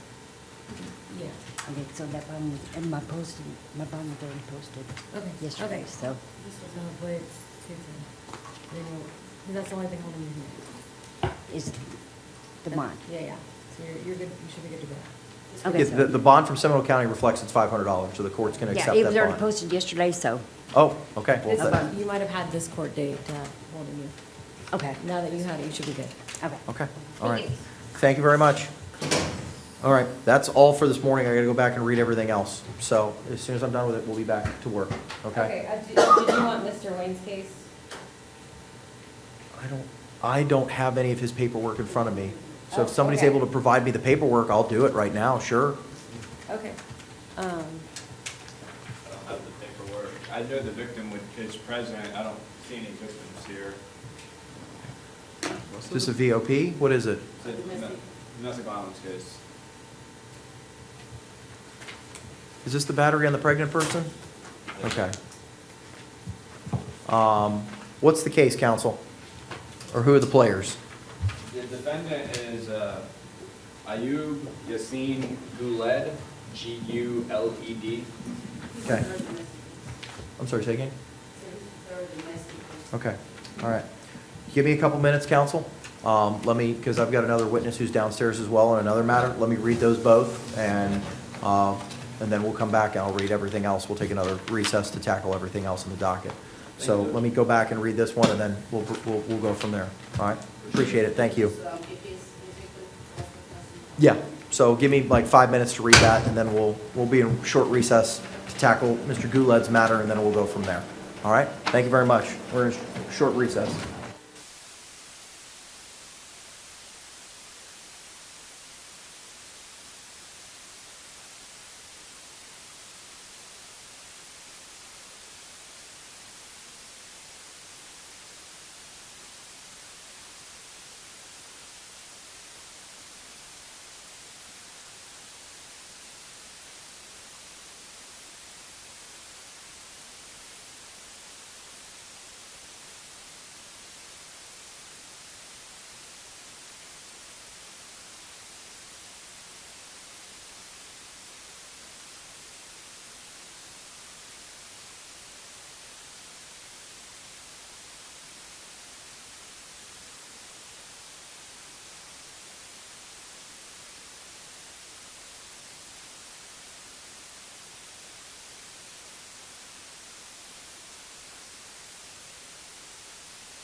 All right, we're back on the record. It's case number 2019 CF 017549. Record reflect Mr. Irving's here. Let me get appearances for counsel for the defendant. Philip Wayne. All right, good morning, sir. All right, the court has reviewed the arrest affidavit and does find that there is probable cause for the two counts, count 1, false imprisonment, and count 2, battery domestic violence. I do see that there's a witness here. Ma'am, could you state your name for the record? Sophia White-Eye Ryan. All right. Ma'am, could you raise your hand for me? Do you swear to tell the truth, the whole truth, nothing but the truth? Yes. All right. Go ahead, ma'am. What, I don't know what, like, what. I don't know what you want to tell me, or? Oh, well, I wanted to tell you that, like, the situation that happened, there was no force or false imprisonment, and there was no assault on me, like, whatsoever. It was a loud argument that we had, like a loud, intoxicated argument, and I left, and the police were called, and that was basically it. Okay. All right.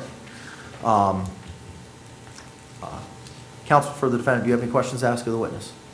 Yes, are you in fear of the defendant? No, not at all. Okay. Do you want contact with him? Yes. Okay. I don't have any other questions, Judge. State? Would you be in fear if the defendant was released today? No. Thank you. No further questions, Your Honor. Ma'am, how long have you been in a relationship with Mr. Goulet? Almost 2 years. Okay. In those 2 years, have you ever had an incident like this previously? No. Okay. So this is the first time everything like this Yeah. happened? I'm a little concerned because what you're telling me now is different what's in the arrest affidavit. Yeah, You told the police that he kicked down a door, threatened to beat down a door, and punched you. No, he didn't kick down the door. I locked myself in the bathroom. Right, he threatened to smash the door in. No, I unlocked the door. I told the police that I unlocked the door because he asked me to unlock the door because he was afraid for me, like what I was gonna do to myself. So when I unlocked the door and he came in, that's when the door hit me. He didn't hit me. Okay. Can I ask a question, Judge? Yes, sir. Can I ask why you did tell the cops that this had happened before? Probably I was drunk. Like I barely even remember. I don't remember really telling the cops anything. Were you pretty upset at the time? Yeah, I was very emotional. Yeah. But to be clear, has anything like this ever happened before? No, never.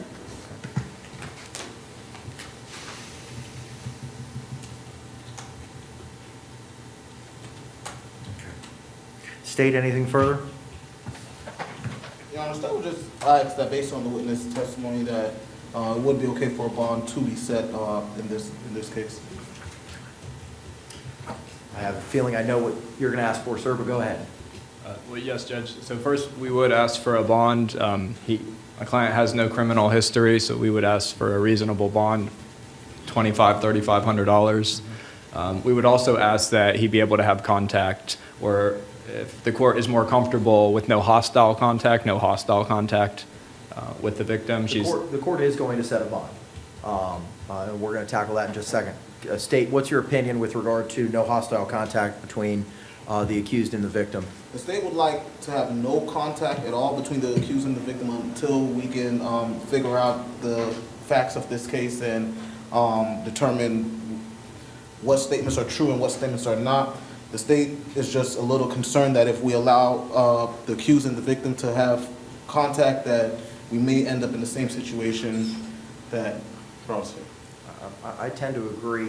Ma'am, I understand your testimony. I understand what you're telling me, and that there may have been some alcohol involved. Yeah, a lot. And memory may be hazy, but the allegations in the arrest affidavit are concerning to me.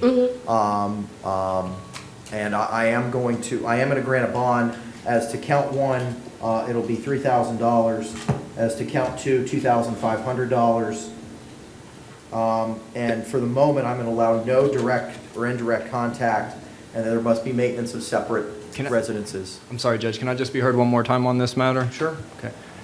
Ma'am, if it were an order of release that he not be able to drink, do you believe he'd comply with that? Yeah. All right. Are the two of you traveling together? Yes. Okay.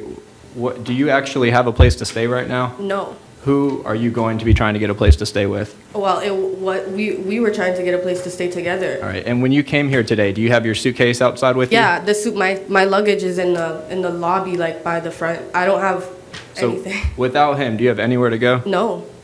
So Judge, if I can just propose, I understand the court's concern, but I just want to reiterate, he's got no criminal history. And if we do a no hostile contact, then if there's so much as an argument, she can call the cops, it will be done. But this is a first-time thing. There's no criminal history. And to separate them is going to create a significant hardship for them as far as their travels go. Understood, but the from arrest out of the affidavits country. reflects that she left the hotel for her aunt's house at one point in time in the evening, and that the affidavit also reflects that there have been incidents of past domestic violence. I understand what her testimony is, but it's conflicting with what's in the arrest affidavit. And the court's concern is safety of the victim. On top of due process rights is safety for the victim.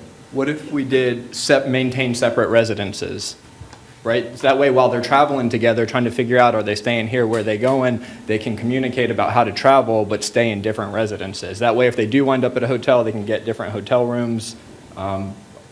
There's no criminal history here. I just want to give him an opportunity to make this right, and I don't think we're going to be back here. If I'm wrong, we'll be back here and we'll do things differently, but I think, given that she is kind of explaining some of the things that are in the arrest report that are troubling for the court, I would just ask one last time that we just give them this one opportunity. State? And the state would argue against that, Your Honor. Traveling together, I could see that just as risky as the accused and the victim living together. We do have a history of past issues, so just at least until the resolution of this case, the state would argue that a no contact order is appropriate. Ma'am, if the court was to require both of you to obtain separate residences and to not have any hostile contact, do you understand what that means? Yes. Okay, that means if he raises his voice to you, you have to let the authorities know. Yeah, of course. Because if you don't, we can't do anything else. No, of course, I understand.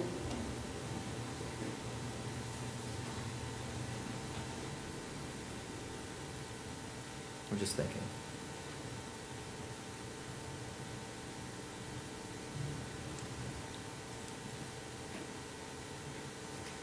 I'm going to continue I'm going to require maintenance of separate residences and no contact for the moment. They can communicate through third parties, but I'm not going to allow direct contact. I'll revise it to that they could have no direct contact. I'll excise the language for indirect contact, which means they can talk to each other through a third person as to where they're going to travel or what hotel rooms or whatnot or what their plans are for each other. But right now I'm a little concerned with having direct contact.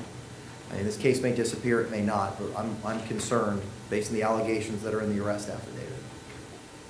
Understood. All right. 25. Wait, is 25 on count one and count two? No, 3 on count 1, 3,000 on count 1, 2,500 on count 2.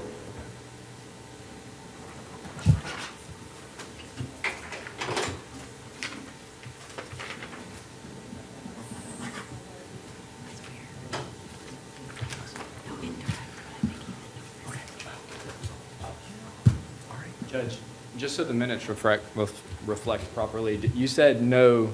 They cannot have direct contact. They will be permitted to have indirect contact. So if they want to speak through a third person as to what their plans are, I'll allow that. And the commitment order reflects that. I've scratched out indirect and initialed it. Appreciate it. All right. Okay, thank you.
All right. We're on the record. Let me get appearances for the state Barrington Irvin for the state. and appearance for counsel for the public defender's office. Mona Abraham? All right. All right, case number 2019 CF 017548. Sir, can you please state your name for the record? Kevin Edward De Leon. All right. The court has reviewed the arrest affidavit in this case and does find probable cause for all 11 counts. Count 1 being an armed burglary of a dwelling with a firearm. Count 2, armed burglary of an occupied dwelling. Count 3, aggravated stalking after. Count 4, aggravated assault with a firearm. Count 5, aggravated assault. Count 6, false imprisonment with a weapon. Count 7, false imprisonment, domestic violence. Count 8, battery. Count 9, criminal mischief. Count 10, introduction of contraband to a county facility. And count 11, violation of conditions of release.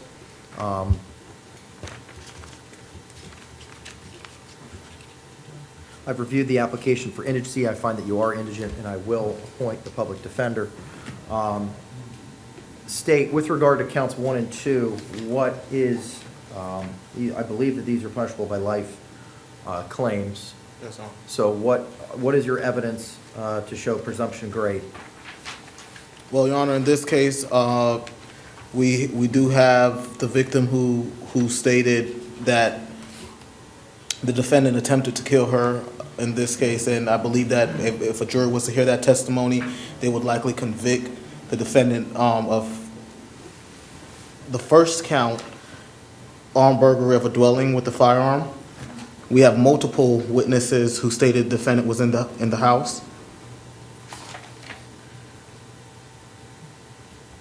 And multiple witnesses who stated the defendant attempted to kill the victim in this case.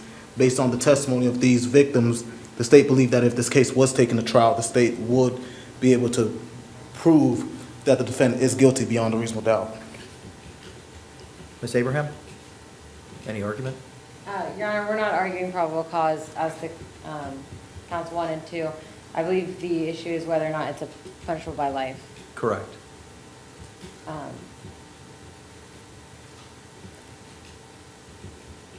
We're going to go ahead and preserve the argument for downtown. We won't be making one today. Okay, all right. Well, then I do find the presumptions great based on the affidavit, so I'm going to stay the bond at none for both counts 1 and 2. Ma'am? Yes, sir. All right. Could you just state your name for the record, please? Patricia Leachman De Leon. All right, ma'am. Could you raise your hand for me? Madam Clerk will swear you in. Do you swear affirm the testimony about to give should be the truth, the whole truth, and nothing but the truth? Yes, sir. Okay. Steve, do you have any questions for the witness? Yes, Your Honor. Go ahead. Are you afraid of the defendant? Yes. Do you believe that if the defendant was released, if the defendant was released today, your life would be in jeopardy? Yes. Why are you afraid of the defendant? Because he threatened me multiple times, and then he break in with a gun trying to kill me and my daughter. The person, do you see the defendant, do you see the person that tried to break in your house in court today? Yes.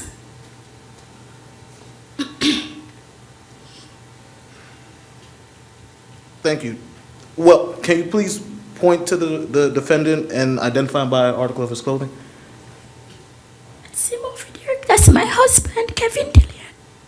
All right, Your Honor, let the record reflect the victim has ID'd the defendant in this case. No further questions from the state.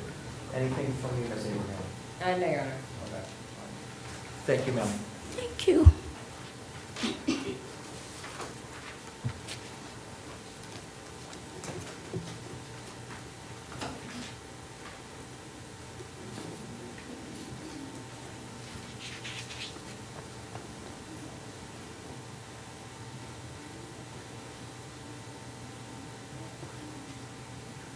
All right, for counts 1 and 2, I'm going to stay.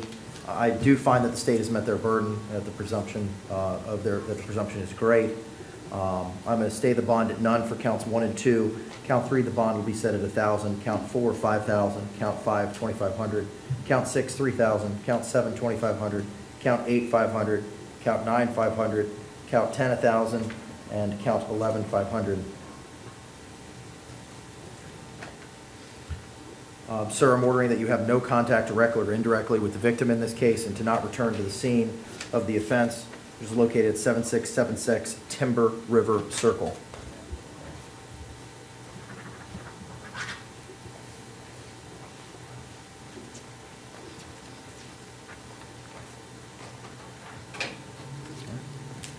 That's it, thank you. He has cases out on bond on. State, what's your position on case number 2019 CF 015762 in which he's out on bond? Your Honor, the state would ask for the bond to be revoked. Defendant was out on bond, and while out on bond, defendant picked up these new law offenses. Who was the victim in that case, in this 15762 case? 1 second, Your Honor. Uh-huh.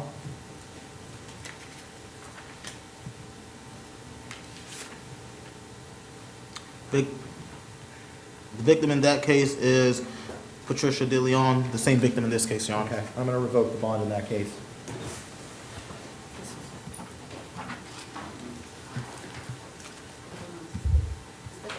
Your Honor, we were appointed as to both cases, correct? Did I not? I'm just double checking. Yeah, I'll just make Okay. sure the record's clear. I think the first Yes. one we were. I believe that you previously. already were in the first one, but to the extent that you have not, I will appoint public defender in the second matter that I addressed as well. Thank you. Sir, can you state your name for the record? It's Jones, sir. Mr. Jones, we're here on case number 2019 CF 017536. The court has reviewed the arrest affidavit and finds that there is probable cause for both counts. Count 1, aggravated battery with a deadly weapon, and count 2, battery. Court finds that you are indigent. I will appoint the public defender. I'm going to set bond at count 1 at $3,500, count 2, $2,500. I have determined probable cause. Sir, to have no direct contact or indirect contact with the victim in this case, Stephanie Nicole Jordan, and you are not to return to the address located at 5903 South Orange Blossom Trail, the Walgreens. And Your Honor, just for clarification, count 1 is 3,500, count 2 is 2,500. Yes, sir, that's correct.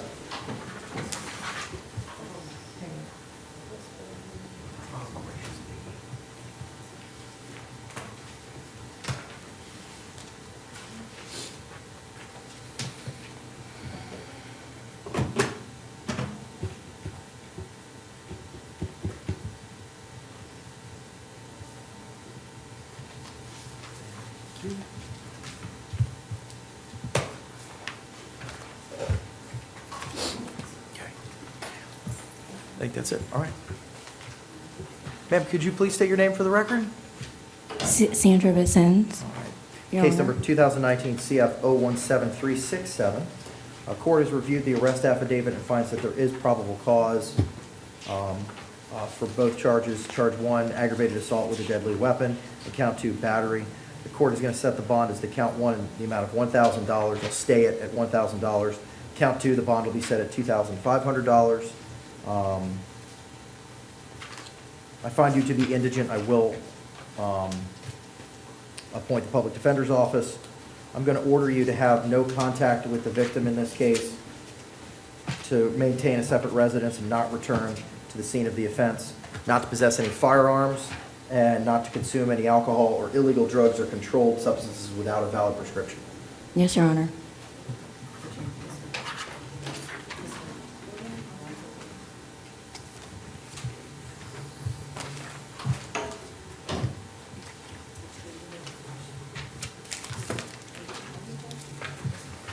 Sir, could you state your name for the record? Montavious Williams. All right, Mr. Williams, we're here on case number 2019 CF 07535. The court has reviewed the arrest affidavit and finds that there is probable cause for the charge of aggravated assault with a deadly weapon. Ma'am, could you please state your name for the record? Keisha Brinson. All right, ma'am, could you raise your right hand for me? Yes, sir. Do you swear to tell the truth, the whole truth, and nothing but the truth? Yes, sir. All right, ma'am. How is it that you know Mr. Williams? My son is married to his mother. Okay, all right. Does any, State, do you have any questions for the witness? No, Your Honor. All right. Defense? No, Your Honor. All right. Ma'am, what is it that you're here for? What would you like to tell me? I just want him to stay away from my family because it was very unruly what he did. I never disrespected him in no kind of way. I treated them like my own grandkids. And I didn't appreciate what he did yesterday. Okay. Because somebody could have got killed over there. All right, ma'am. Thank you. With that, State, do you have anything else to inquire? Hang on, ma'am. Yes, Your Honor. Are you, if the defendant was released today, would you feel threatened? Yes. And do you see the person who came to your house yesterday? Yes, sir. And could you please point to him and identify him by article of his clothing? Montavious Williams. All right, Your Honor, let the record reflect the victim has identified the defendant. Real quick. Any other questions? No, Your Honor. Okay. Defense? No, Your Honor. All right, thank you, ma'am. Counsel, for the state, I don't think that I can hold him on no bond. I think I'm required to give him one. The facts of this case, Your Honor, I believe that there was a handgun alleged to have been seen by the victim. However, I do not. It's a third-degree felony. Yes, so Your Honor. He's entitled to a bond. It's not PPO. I'm going to set a bond at $3,500. I do find that there is probable cause. Sir, you are not to have any contact directly or indirectly with any of the victims in this case, and you are ordered not to return to the scene at 4921 Sonoma Village. And, hang on. I do find that you are indigent, and I will appoint a public defender. Thank you, Your Honor.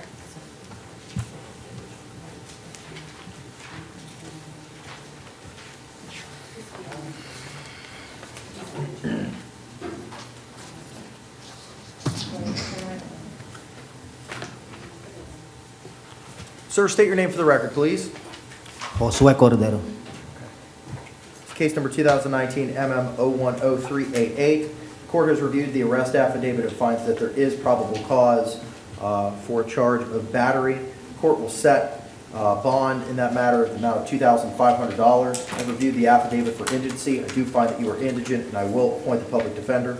Sir, you are to have no contact with the victim in this case, Wamales Ortiz.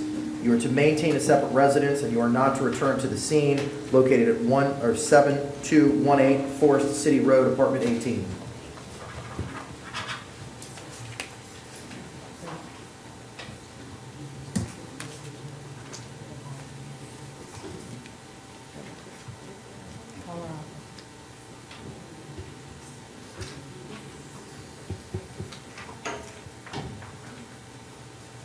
Sir, good afternoon. Could you state your name for the record, please?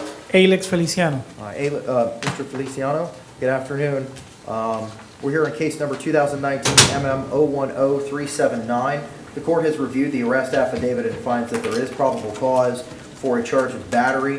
The court will set, ma'am, how are you? Good. Could you state your name for the record, please? Luz Gonzalez.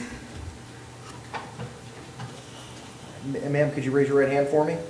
Yeah. Do you swear to tell the truth, the whole truth, and nothing but the truth? Yes. All right. How is it that you know Mr. Feliciano? I'm sorry. How do you know Mr. Feliciano?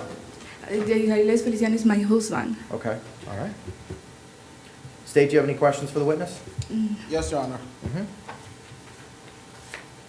Are you afraid of the defendant in this case? I'm sorry. Are you afraid of the defendant in this case? I understand you told me exactly. Your Honor, I believe Repeat she- to me, please. I think she may need the services of a Spanish-speaking interpreter. Let's see if we can get the interpreter on the horn. She's gone. She's gone. Okay. My understanding is the interpreter's gone for the day. All right.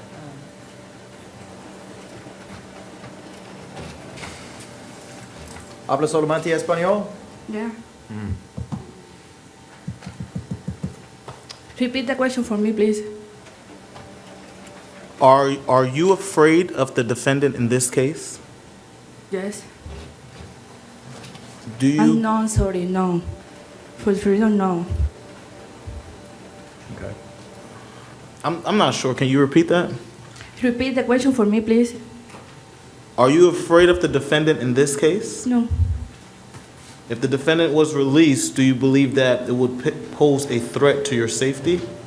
Yeah. Thank you. State has no further questions at this time. Any questions from you, Ms. Abraham? I'll go ahead and give it a shot. Are you afraid of him? Mm-hmm. You're afraid? Yeah. Okay. Do you want him at your home? This guy is not going to my home. Not Okay. living in my home. Okay, no further question. Okay. All right, court finds that there is probable cause. The court has reviewed the affidavit of indigency,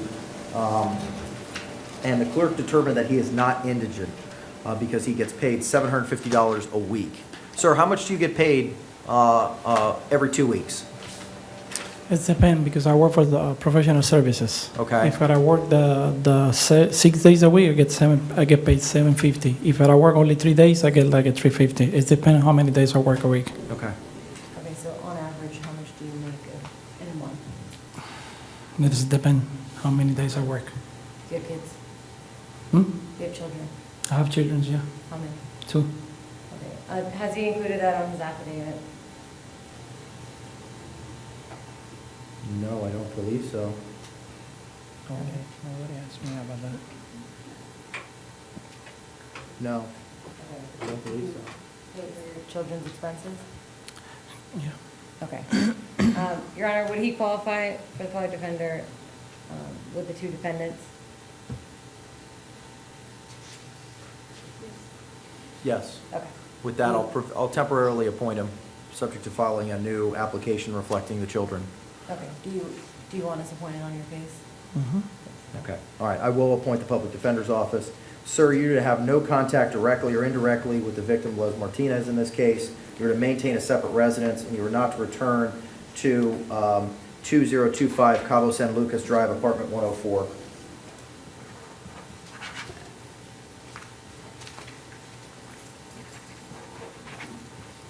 I'm sorry, Your Honor, what was the bond?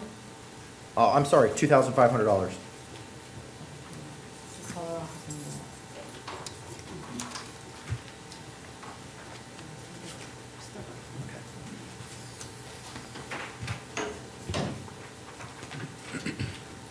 Sir, could you state your name for the record? Ruben Laguna. Sir, I've reviewed the arrest affidavit. I do find that there is probable cause for a battery in this case. I've also reviewed the application for indigency, and I do find that you are indigent, and I will appoint the public defender. State, what's your position on a bond in this matter?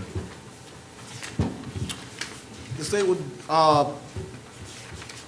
would just like to inquire a few questions from the defendant in this case. I'm sorry, Your Honor, we're not going to do that. I do believe he qualifies for PTR. That's- And he has no history. That's my question. And the allegation is that the arrest affidavit says that they had dated for 13 years, and there's no prior domestic incident. State, what do you say? Your Honor, state will leave it to your discretion to set bond.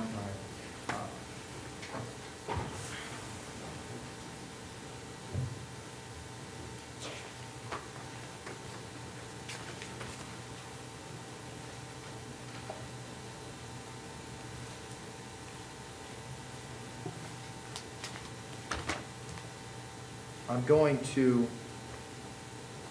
going to PTR Mr. Laguna, but I'm going to order that he have no contact with the victim in this case, to maintain a separate residence and not return to the scene of the offense, to 12407 Blacksmith Drive, number 205.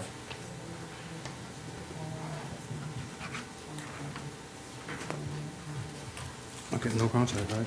Yeah, no contact. That's fine, that's fine. But you're getting up.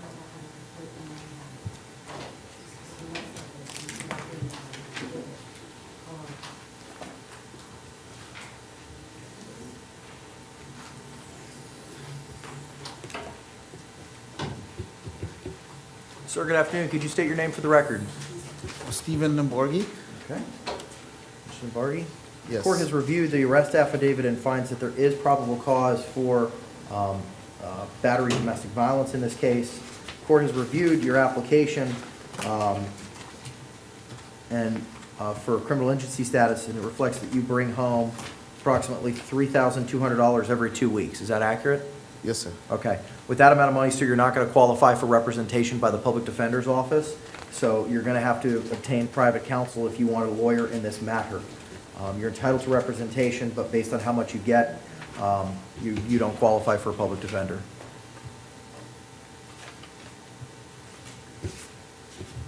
State he does qualify for PTR. What's your position on the matter?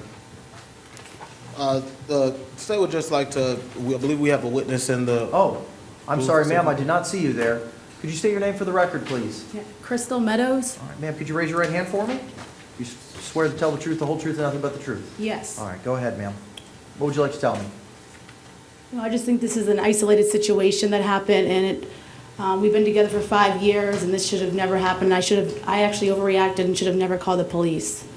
And I'm sorry, Your Honor. No, it's not an apology to me, it's okay. State, any questions for the witness? No, Your Honor. Defense? No, we weren't appointed, Your Honor. Oh, that's correct. All right. Ma'am, if I was to release him, would you feel safe continuing to occupy the same residence with him? You put your hand down, ma'am. Yes, safe. You put your hand down, it's okay. Oh, sorry. Have there been any incidents in the how long have you known the defendant? 5 years, maybe a little longer, 5 or 6 years I've known him. In the 5 or 6 years, have you ever had an outburst like this, a No. violent outburst like this previously? Never. Okay, all right.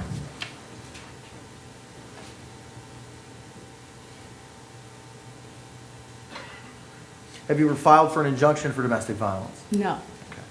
Have you ever had to call the police in any interaction between yourself and Mr. Nimbargi? No. In the 5 years that you've known each other?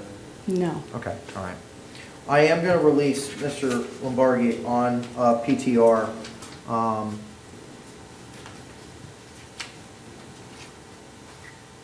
But I'm going to order him to maintain a separate residence, and you have no hostile contact with the victim. Yes, sir. And sir, I'm not going to permit you to return to the scene of the offense, which was, do I have the address? 8749. The Esplande, door number 33.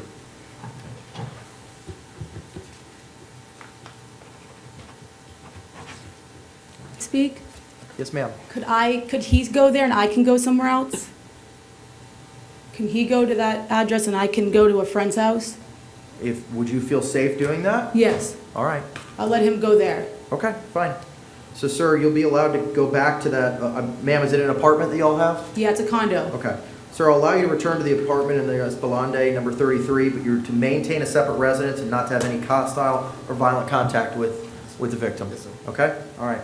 Thank you. Thank you, ma'am.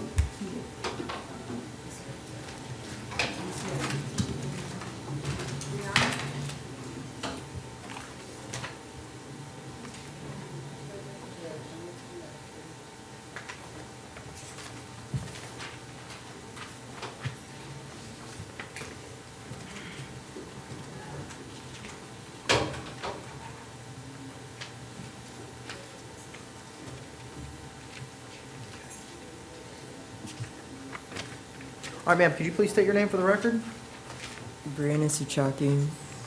Court has reviewed the arrest affidavit and finds that there is probable cause. Court's also reviewed the application for criminal indigency status and finds that you are not indigent under the clerk. Why? That's got to be a typo.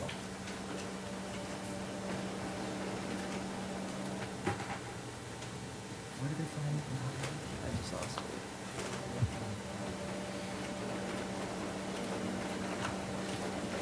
He is unemployed, Your Honor. Yeah, I see that.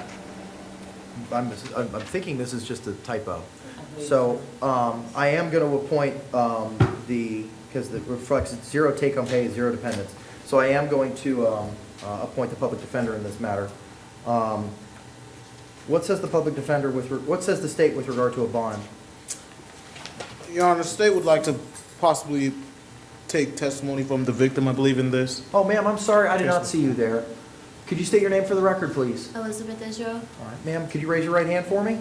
Do you swear to tell the truth, the whole truth, and nothing but the truth? I do. All right, counsel, you may inquire. Would you feel safe if the defendant was released today? Not really. Why is that? She goes through these manic episodes that are strung by drugs that cause her to react in very awful ways. And I don't know what she would do at this point. How do you know the defendant? We've been dating for over a year. Do you guys live together? Not currently, no. Not anymore. I have a restraining order against her. State has no further questions. Defense? No questions, Your Honor. Okay, all right. Thank you, ma'am. State, what authority do I have to have a bond put into place on this? Your Honor, this, let me see, 1 second. The state would ask, that a bond, that we do not set a bond in this case. The defendant is unstably housed and advised that she does not know where she will be residing once released. She's entitled to a bond, Your Honor. Huh? I believe she is entitled to a bond. The state believes that the purpose of the bond would be to ensure that the defendant to ensure the defendant's presence for future court dates and ensure the safety of the community. And based on the fact that the defendant does not know where she will live, and we heard testimony from the ex-girlfriend who stated they used to live together, the state does not believe that if a bond is granted in this case, the defendant will return for future court dates. Counsel for the state, what's violation of domestic violation is what? It's a misdemeanor, right? Correct. What degree?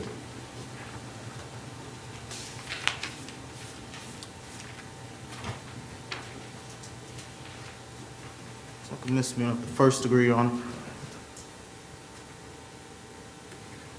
I'm going to set a bond at $500.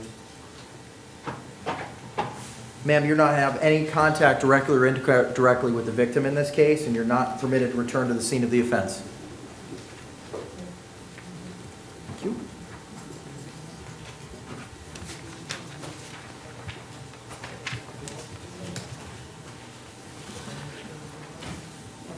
Your Honor, she has items at the house. Would she be able to go back one time with law enforcement?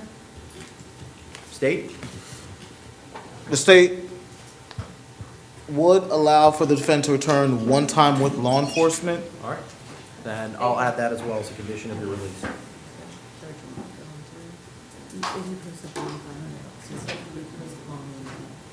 Call her office one time.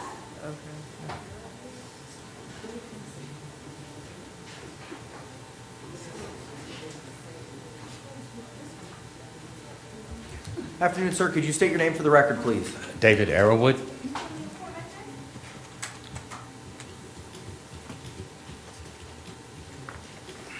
All right, sir, the court's read the arrest affidavit and does find that there is probable cause by virtue of an arrest warrant that was already filed in this case. I also find that you are indigent, and I will appoint the public defender. I'm going to set the bond at count 1 for aggravated stalking, for which I've already found probable cause, in the amount of $3,500. Sir, you're also not to have any contact directly or indirectly with the victim in this case. Yes, sir. All right?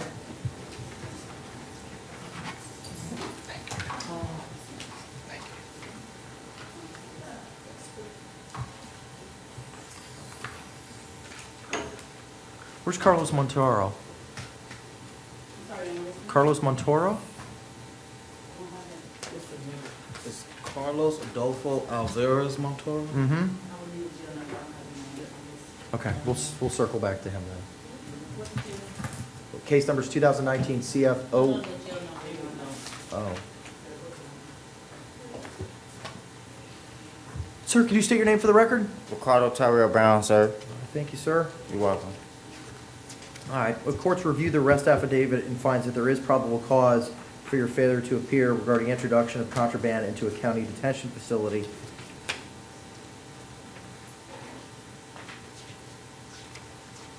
Has the public defender already been appointed? I believe so, Your Honor. All right. I'm going to stay the bond at none.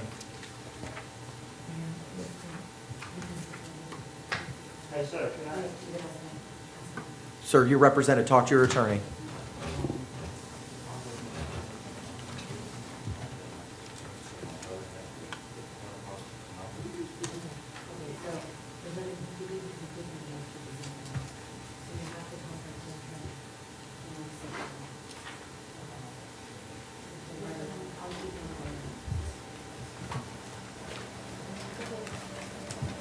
Sir, come on up.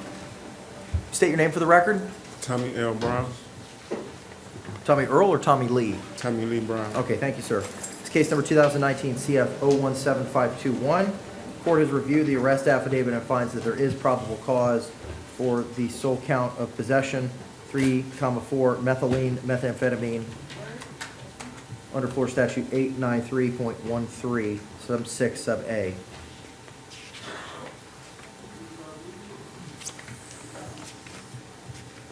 I do find that you are indigent, and I will appoint the public defender to represent you in this matter. The bond will be stayed at $1,000, and sir, you're not to possess or consume any alcohol, illegal drugs, or controlled substances without a valid prescription. Yes, sir.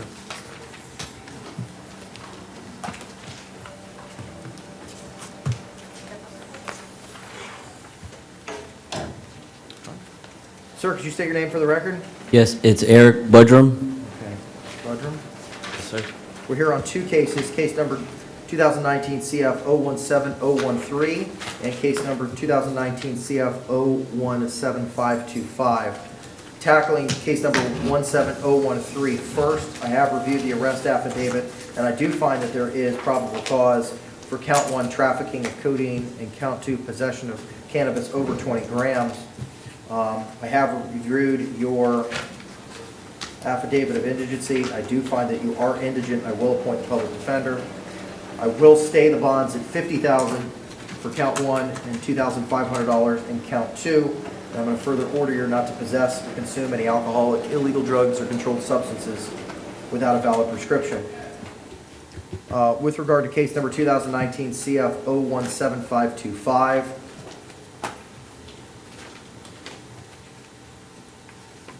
I do find that probable cause exists for the 3 counts. Count 1, possession of cannabis greater than 20 grams. Count 2, possession of drug paraphernalia. And count 3, possession of hashish. I will appoint the public defender in that matter as well to represent you. And I'm going to stay the bond at $1,000 for count 1, $100 for count 2, $150 for count 3, and further order you not to possess, consume any alcohol, illegal drugs, or controlled substances without a valid prescription. State, do you have an opinion or any position with regard to case number 2019 CF 012475? He was on bond on that case. Your Honor, the state would ask that bond be revoked. The defendant was out on bond on that case, and he picked up the 2 new law offenses. Ms. Abraham? I'm sorry, I don't know that the PD is appointed, or if it's a private attorney's case. Okay. So I'd ask that you do not, or you take no action on that one. Do we know?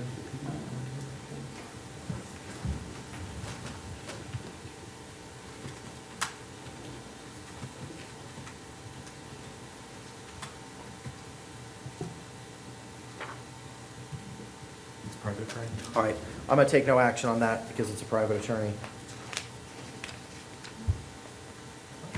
Thank you, sir. Thank you, sir. And we were appointed on the other 2 cases. The other 2 cases, Okay. yes, ma'am. All right, sir, could you state your name for the record? Justin Berg. Mr. Berg? I've reviewed the arrest affidavit. I do find that there is probable cause for count 1, burglary of a structure, and count 2, arson of a structure. I've reviewed the affidavit for indigency. I do find that you are indigent, and that I will appoint the public defender to represent you in this matter. I'm going to set the bond as to count 1 at $3,500 and count 2 at $2,500. I'm also going to order you not to return to the scene, which is the discount or the Dollar Tree located at 5211 Conway Road.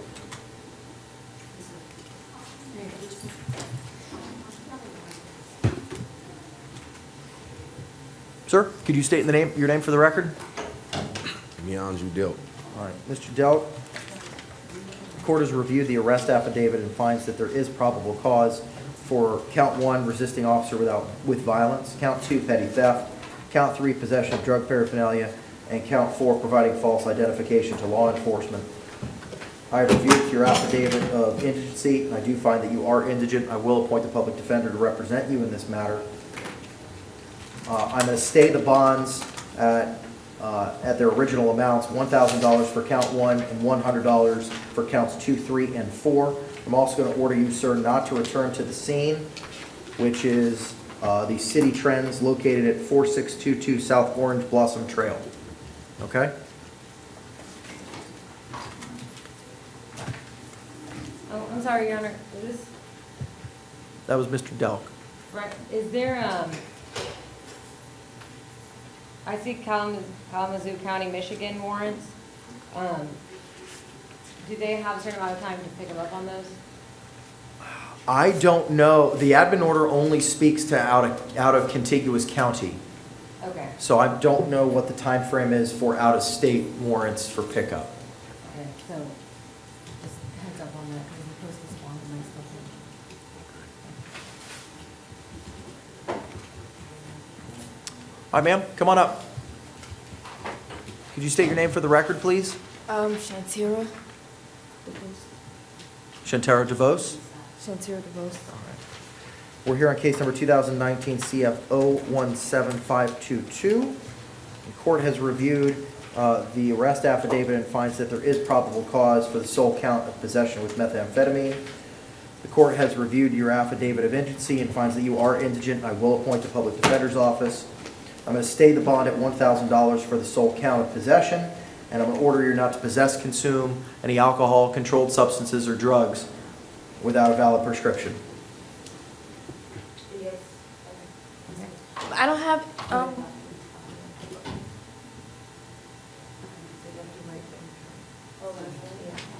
Ma'am, I've appointed an attorney for you. Oh, okay.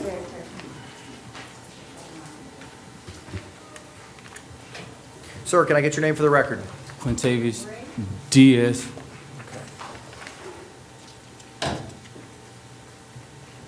All right, Mr. Diaz, we're here on case number 2019 CF 017542. The court has reviewed the affidavit of arrest and finds that there is probable cause for the sole count of possession of 3,4 methylmethane MDA ecstasy with intent. The court will stay the bond at $15,000. The court has reviewed your financial affidavit and your application for criminal indigent status. Sir, how much do you get paid every 2 weeks? Like 1,800.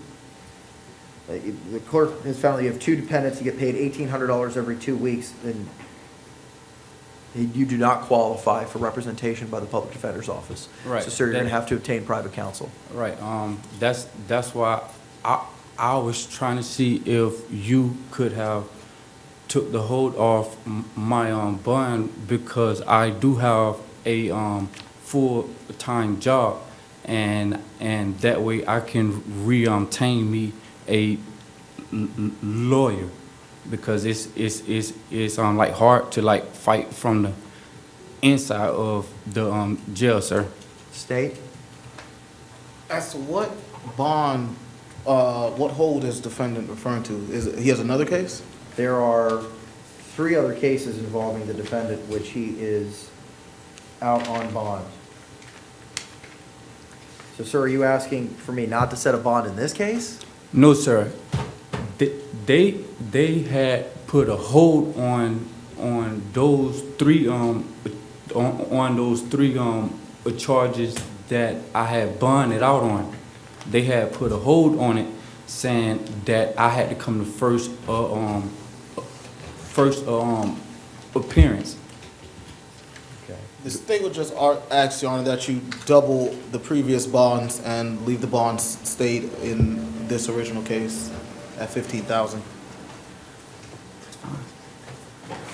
doubling the bonds in the other three cases? that Yes, we've Your Honor. asked for? Yes, Okay. Your Honor. All right, with regard to case number 2019 CF 017542, on the possession count, I am going to stay the bond at $15,000, and I'm going to order, sir, that you not possess, consume any alcohol, illegal drugs, or controlled substances without a valid prescription. With regard to case number 2019 MO 002010, which was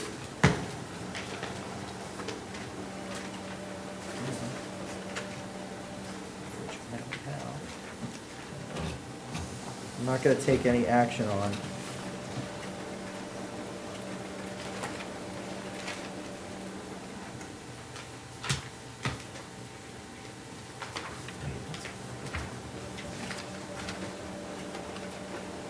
In case number 2019 CF 017404, the original bond for possession of methyl MDMA ecstasy with intent was $15,000. I'm going to double that bond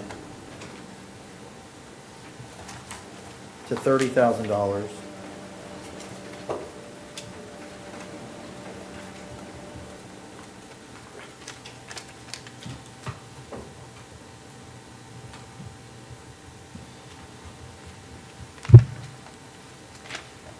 And I'm not going to take action on the two other cases. Thank you, sir.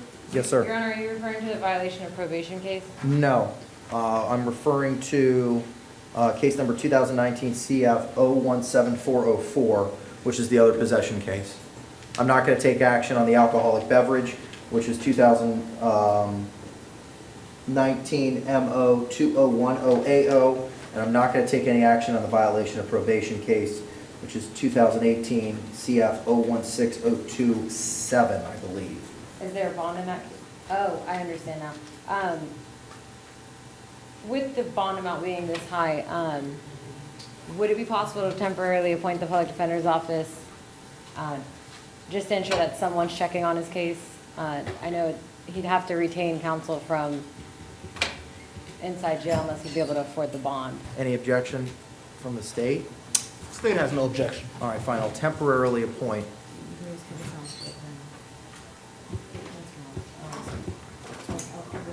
How was this one?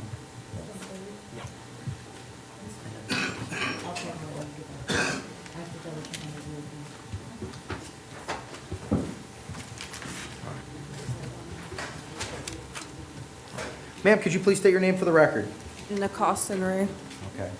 All right, the court has reviewed the arrest affidavit and finds that there is probable cause for count 1 kidnapping and count 2 grand theft, third degree of a motor vehicle. Court has reviewed your application and finds that you are indigent. I will appoint the public defender.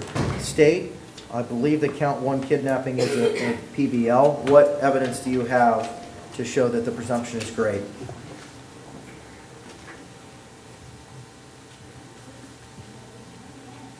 Proof evident and presumption is great. One moment, Your Honor. Uh-huh.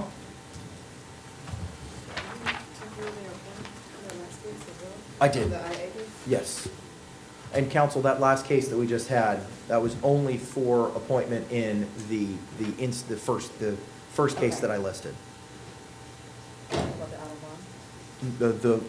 want to clarify which case you were asking for temporary appointment on. The one where I increased the bond or the one where we just had the initial appearance?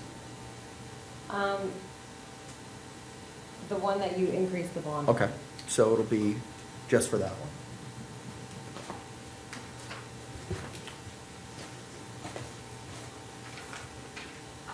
Honors, Yes, sir. State believes with the testimony of the victim in this case, who stated that the defendant drove the vehicle with them inside the vehicle, the state would be able to prove beyond a reasonable doubt that the defendant is guilty of the charge of kidnapping with the testimony of the victim in this case. Okay. Ms. Abraham? If I can have one moment, Your Sure. Honor. I don't believe this specific kidnapping charge is a PBL.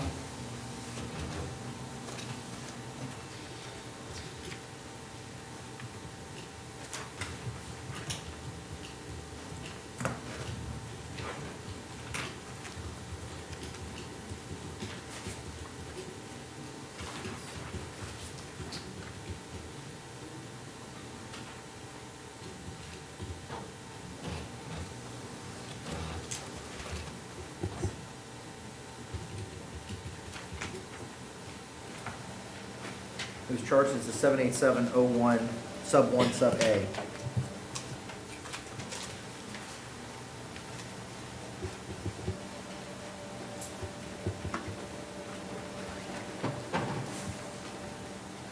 Okay, can I have one? Sure.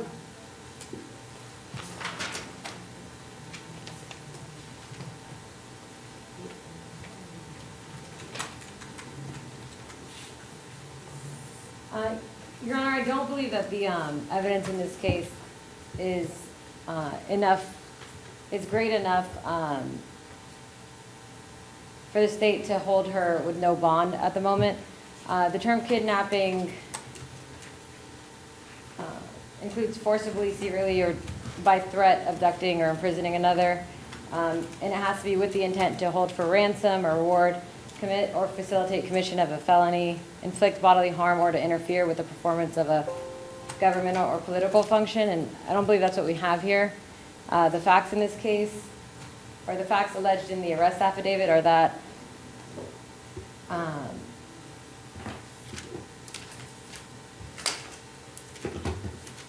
Ms. Gray was hanging out with two other gentlemen.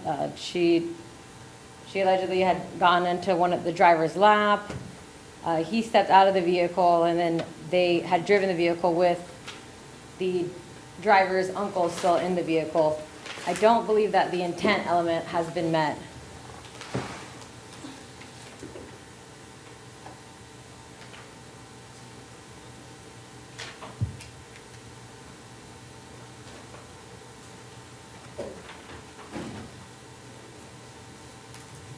State.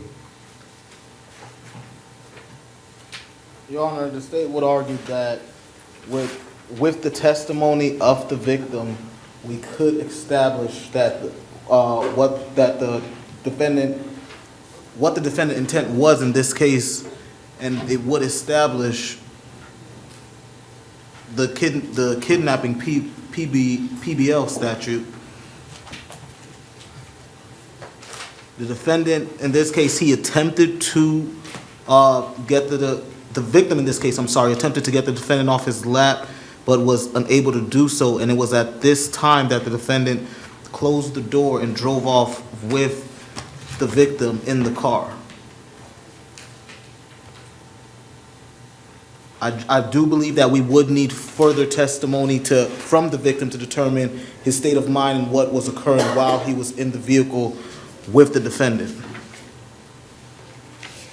I'm not sure that we've reached the level of proof evident presumption great based on what's in the affidavit. So I'm going to set a bond, hang on.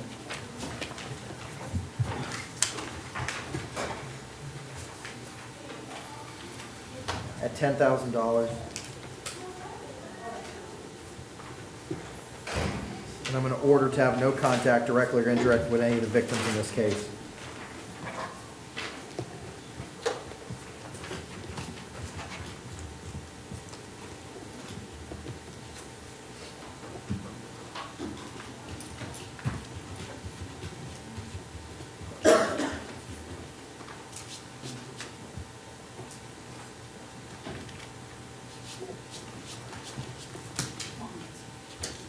Your Honor, what was that bond? 10,000. Okay, and then are you staying the second one? I am staying the second one at 1,000, correct.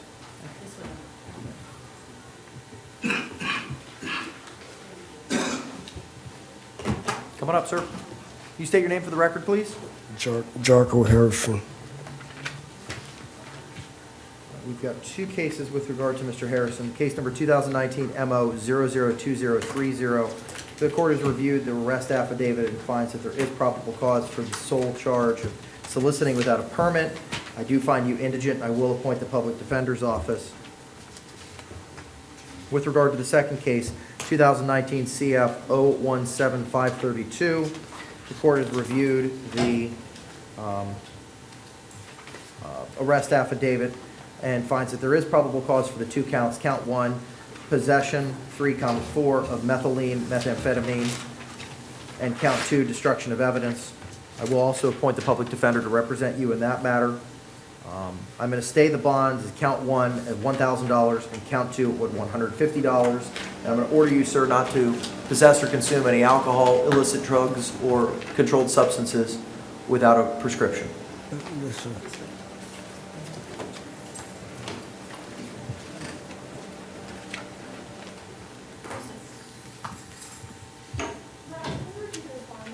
I can. Oh, for both cases, ma'am? Yes. Okay, and 2019 MO 00230, that'll be 250 for the sole count there. And in 2019 CF 017532, count one at 1,000, count two 150. Uh-huh. Sir, can you please state your name for the record? Philip Harris. All right, Mr. Harris.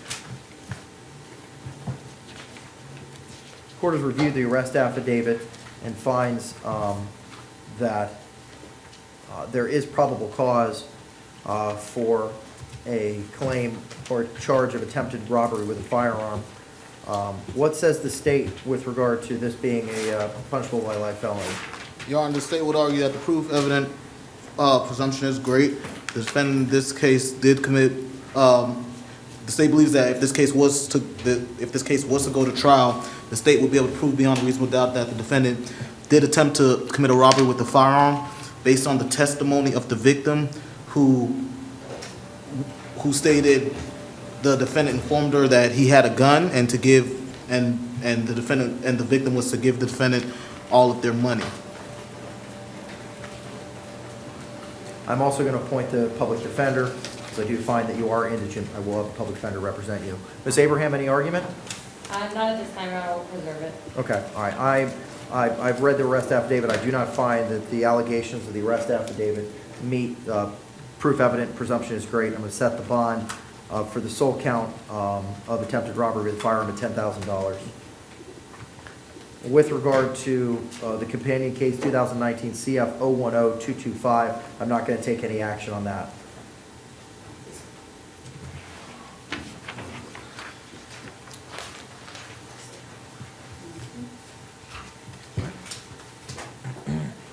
Mr. Isom? Where's Richard? Here, Your Honor. All right, so 2019 CF 015104 will reset. Ma'am, come on up. Please state your name for the record. Toria McCaskill.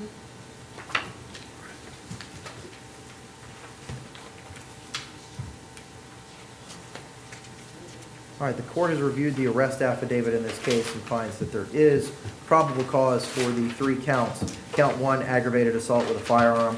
Count two, aggravated battery on a pregnant person. And count three,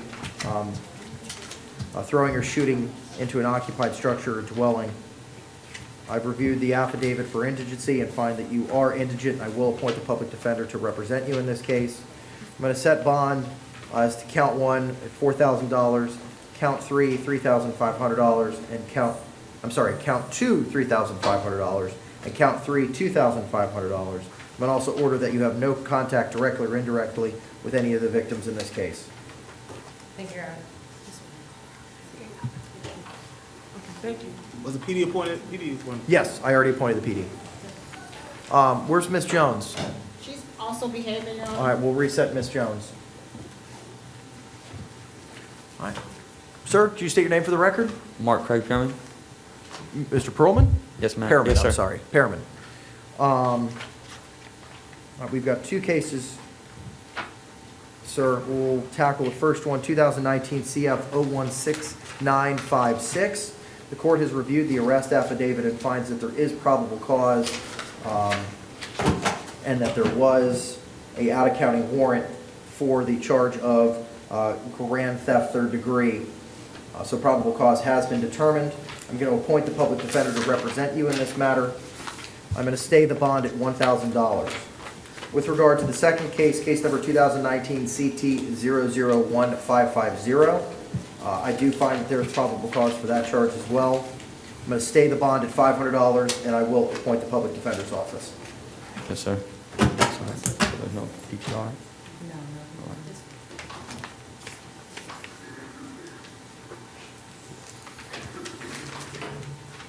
Sir, could you state your name for me? Victor Rodriguez. All right, Mr. Rodriguez, the court has reviewed the arrest affidavit and finds that there is probable cause for the sole charge of possession of cocaine.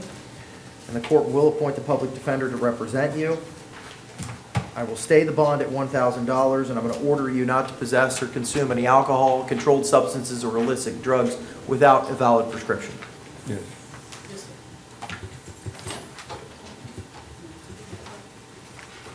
Sir, could you state your name for the record? Elijah Thomas. All right, Mr. Thomas.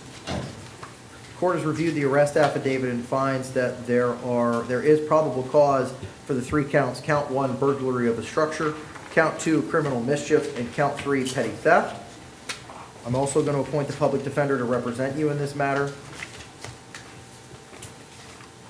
As I'm going to set bonds, I'm going to stay the bonds as follows. Count 1, $3,500. Count 2, $500. And count 3, $250. And I'm going to also order, sir, that you not return to Peekaboo Child Care located at 1304 North Pine Hills Road. This is Elijah Thomas, Your Honor. Yes, sir.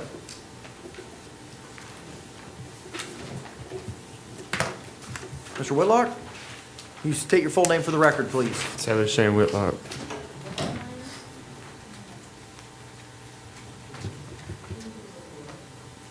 Mr. Whitlock, I've reviewed the warrant for your arrest and the arrest affidavit. I do find that there is probable cause for all 5 counts. Count 1, robbery. Count 2, petty theft. Count 3, battery. Count 4, resisting a merchant. And count 5, trespass on property after warning. I do find that you are indigent, and I will appoint the public defender to represent you in this matter. I'm going to request, sir, that you not have any contact, directly or indirectly, with any victim in this case, and not to return to the scene of the offense. And I'm going to stay the bonds, count 1 at $5,000, and counts 2, 3, 4, and 5 at $500 each.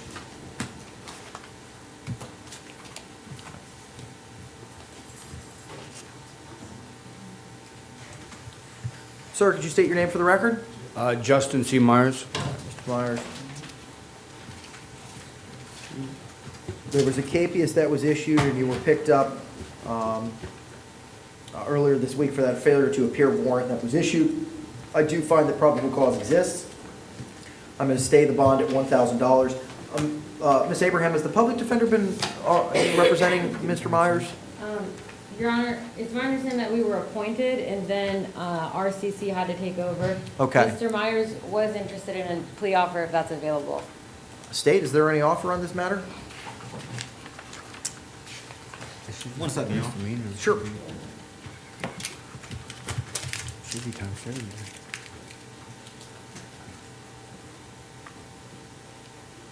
Mr. Myers believes he has over 30 days and it's a possession of drug paraphernalia case. State will be prepared to offer an adjudication of guilt, credit time served, court costs. Okay.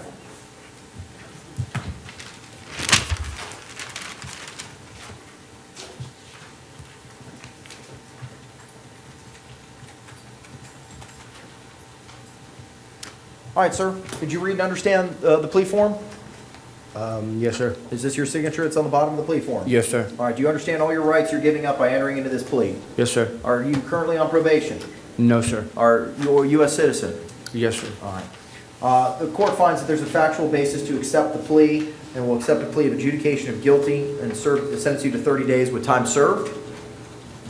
Sir, any court costs will need to be paid by January 1, 2021. And if you want to appeal today's ruling, you'll have 30 days to do so from today, and it must be done in writing. Thank you very much, sir. Best of luck. Thank you.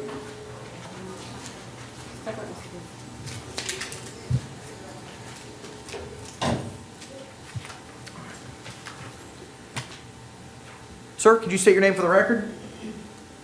Vedu Vincent. Okay. Mr. Vincent, the court has reviewed the arrest affidavit in this case and finds that there is probable cause for the sole charge of driving while under the influence. I see based on your... Sir, how much do you get paid every week?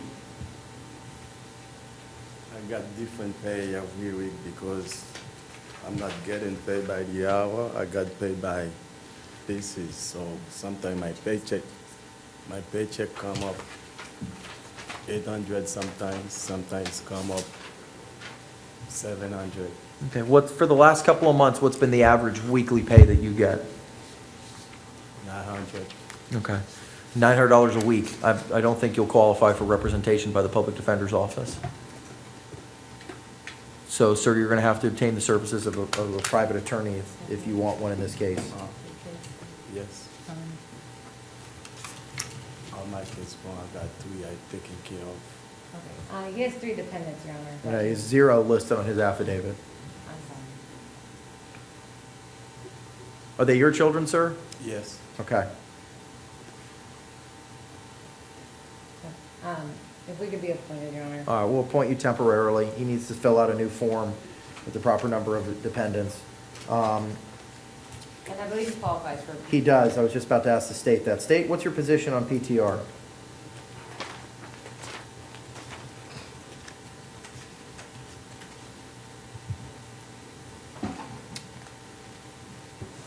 State has no objection to Okay. PTO. Sir, I'll release you under pretrial release.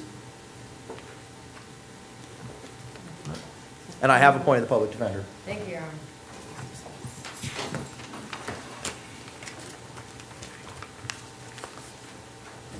Sir, could you state your name for the record? Dexter Terrell Wells. Mr. Wells, I've reviewed the arrest affidavit and finds that there is probable cause for a charge of driving while under the influence.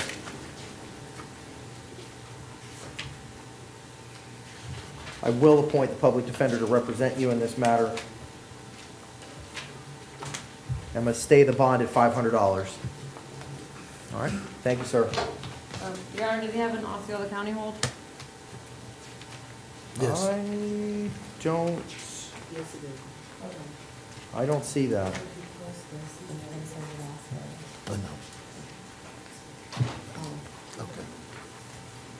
He's aware of it. Okay, perfect. Ms. Brown, could you state your full name for the record? Beverly Annette Brown. Ma'am, I've read the arrest affidavit, and I do find that there's probable cause for the charge of possession of drug paraphernalia. I do find that you are indigent, and I will appoint the public defender. State, is there an offer on this? Yes, I believe I conveyed it. Yes, he conveyed the offers to me earlier, and I was able to speak to them. It's adjudication of guilt and court costs. Okay.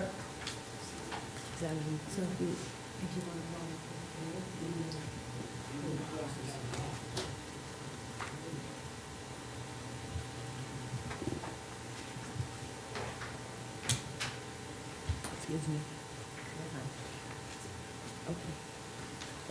All right, ma'am, did you have the opportunity to read and understand that plea form? Yes, sir. Is that your signature that Yes, appears on the sir. bottom? Yes, sir. Do you understand the rights that you're giving up by entering into this plea today? Yes, sir. Ma'am, are you currently on probation? No, ma'am. No, sir. No, ma'am. No, sir. Are you a U.S. citizen? Yes, sir. Okay, good. I find a factual basis to accept the plea. I'll adjudicate you guilty, and you'll be responsible for court costs and any time served that you've had so far. Any court costs will need to be paid by January 1 of 2021. That's good. That's it. Thank you, ma'am. Have a great day. Best of luck to you. Does she have one day per time served or? However, I'm not sure how long she's been in. Whatever, she's been in 2 days, so it'll be time served 2 days. Thank you. Mr. Coburn? Please behave, Your Honor. All right, so we'll punt on Mr. Coburn. Mr. Garcia Munoz? Could you please state your full name for the record? Carlos Luis Garcia Munoz. All right, sir. The court has reviewed the arrest affidavit in this case and finds that there is probable cause for the 2 counts, count 1, petty theft, count 2, resisting a merchant.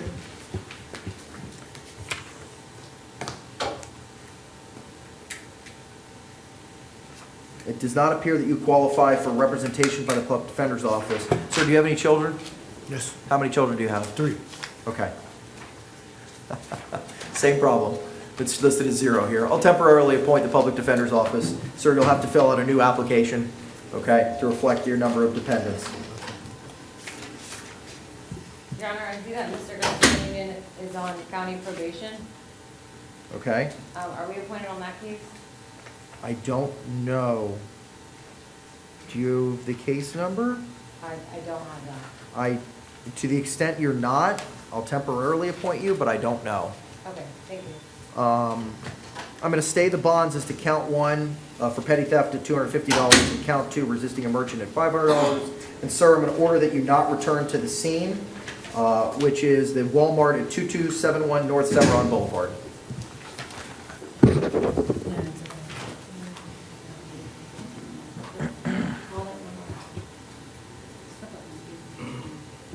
Mr. Grigsby? Yes, sir. Good afternoon, sir. Could you state your full name for the record? David Scott Grigsby. All right, sir. The court has reviewed the arrest affidavit and finds that there is probable cause. State, is there an offer on this? Yes, I believe I convey that to. Yes, it's an adjudication of guilt, court cost, 2 days in the Orange County Jail and no return to Walmart at 902 Lee Road.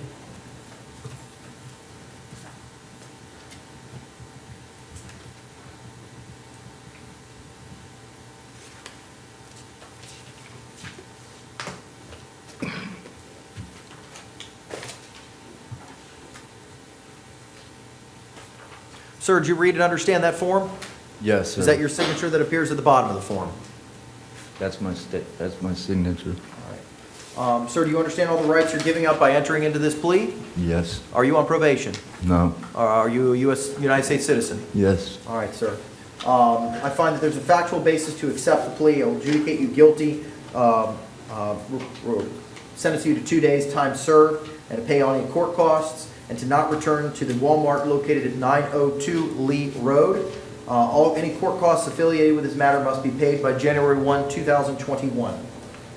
Sir, if you want to appeal today's ruling, you'll have to do so in writing, and it must be done 30 days from today. All right, thank you, sir. Best of luck to you. Thank you.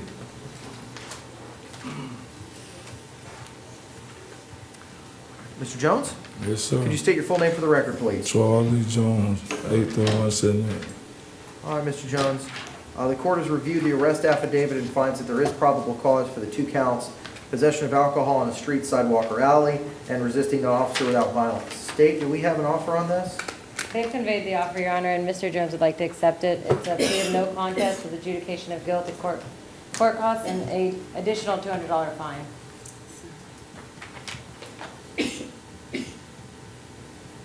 State, is that the offer? Yes, Your Honor. Okay, perfect. All right, sir. Did you read and understand that form that was just given to you? Yes, sir. Is that your signature in the bottom of the form? Yes, sir. All right. Do you understand all the rights that you're giving up by entering into this plea?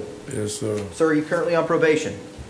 No, sir. Are you a United States citizen? Yes, sir. All right. The court finds that there's a factual basis to accept this plea by pleading no contest, giving you time served, if any. Then you'll be responsible for all court costs plus an additional $200 fine that will need to be paid by January 1, 2021.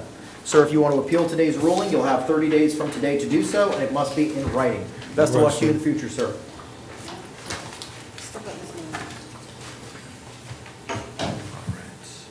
Mr. Melinda? Yes. Could you state your full name for the record, sir? Dennis Michael Melinda. All right, sir. I've reviewed the arrest affidavit and find that there is probable cause for count 1, petty theft, and count 2, resisting a merchant. Stays there an offer? No, Your Honor. Okay. This case may be enhanceable, so this charge may be enhanceable, Your Honor. Okay. I've reviewed the application. I do find that you are indigent, and I will appoint the public defender to represent you. I'm going to stay the bonds at $250 for count 1, $500 for count 2, and I'm going to further order you, sir, not to return to the 7-Eleven located at 605 West Colonial Drive. Your Honor, I believe there's a second case. There's a Capias petty theft. We haven't served yet. Oh, Yeah, I don't see that in my pile, counsel. got it.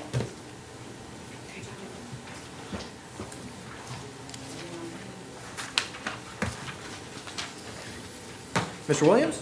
Yeah, how you doing, sir? Good, sir. Can you state your full name for the record, please? Israel Williams. Sir, I've read the arrest affidavit in this case. I do find that there is probable cause for count 1, resisting officer without violence, and count 2, trespass in an unoccupied structure. In reviewing your financial affidavit, sir, it does not look like you qualify. Do you have any children or dependents? Yeah, yes, I do. Okay. I'm going to temporarily appoint the public defender. Oh, I wanted the public defender. I'm sorry, sir? I wanted the public defender to represent me. Okay. Yes, I'm ma'am. going to temporarily appoint the public defender, subject to you filling out a new application showing the number of dependents that you have, because what I have that shows is 0. Oh, no, she asked me do, my dependents stay with me. And I told her, nah, Okay. my dependents don't stay with me. All right. I stay with my girlfriend, her 2 dependents. Okay. Yeah. I'm still going to temporarily appoint the public defender, and we'll have to fill out a new form to see if you reach that status to be represented by the PD. But for the moment, I'm going to appoint them. I'm going to stay the bond at $500 for count 1 and $100 for count 2.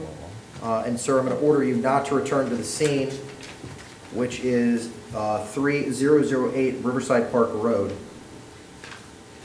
Your Honor, Mr. Williams would like to know if there's an offer in this case, and if you're willing to take no action on the 2019 CF 16262 case.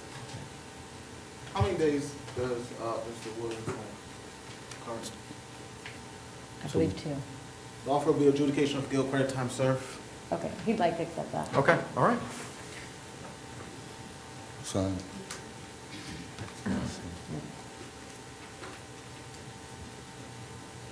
And I'm assuming no return. And no to- return, yeah, no return to the scene that was located at 3008 Riverside Park Road. No contact with the owner of the residence, Paul Gindelsberger. All right, sir, did you read the form? Yes, sir. Did you I understand it? I'm sorry. Yeah, yes, sir. All right, is this your signature that appears at the bottom? Yes, sir. All right.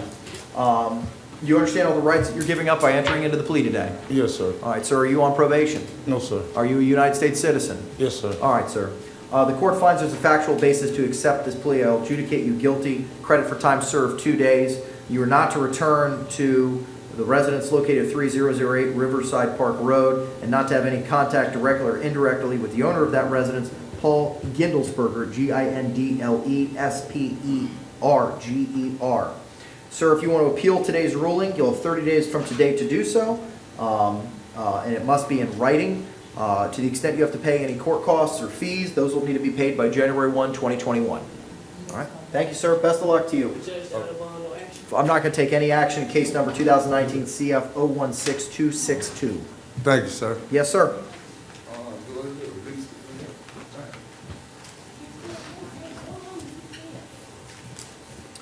All right, sir, could you state your name for the record? I demand that my bond be released so I know who will indemnify me if I'm injured again. Okay. And I sir. will not be a surety for this case. Your Honor, at this point, you're requesting. No. I don't want. Okay. I'll put my hands down, but I did not request a public defender at all. Okay, sir. I don't even know this woman, so. Okay, sir, I don't know who you are. If I don't know who you are, it's going to be really difficult to do anything today. Exactly. I've been arrested unlawfully and I've. Okay, sir, if you're not, if you can't identify who you are, I'm not going to be able to do anything for you today. Okay? Okay, but I am not the person that's on the instrument Okay. that you have, that fictitious recital. That is not me.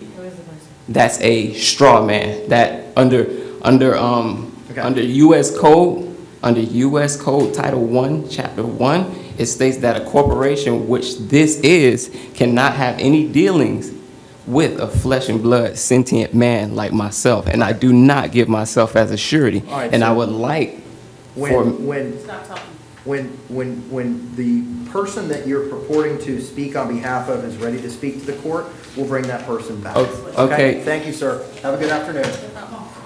Your Honor, at this point, we have a good faith basis to believe that he is incompetent.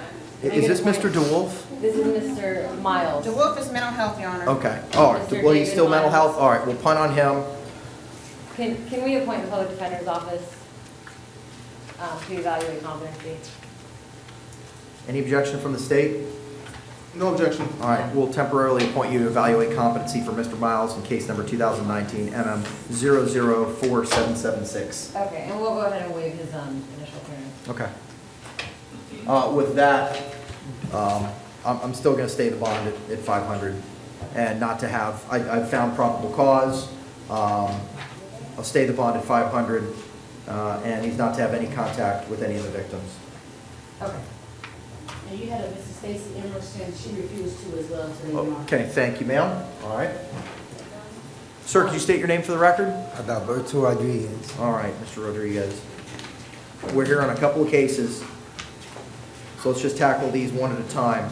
Case number 2019 CF 017486. Court has reviewed the arrest affidavit and finds that there is probable cause for all three counts. Count 1, possession of methamphetamine. Count 2, possession of drug paraphernalia. And count 3, possession of cannabis less than 20 grams.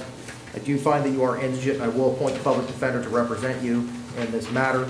I'm going to stay the bonds to count 1, $1,000 and $100 for counts 2 and 3. And I'm going to order, sir, that you not possess or consume any alcohol, illegal drugs, or controlled substances without a prescription.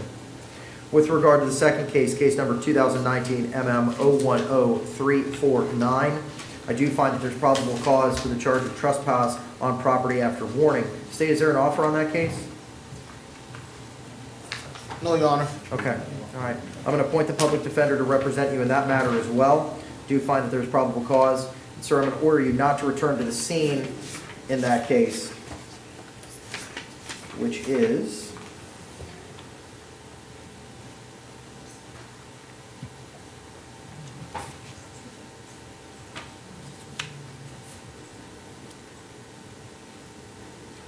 the Wawa Convenience Store located at 7030 South Orange Blossom Trail. Thank you, sir. Your Honor? Yes. Can we have him released on his own recognizance as to count 3 of the first case? It's the possession of cannabis charge.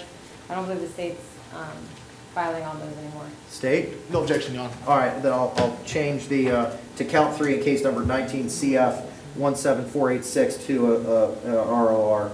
Thank you, Your Honor. Judge, did you address the, I don't bond charges? I am not, let me see.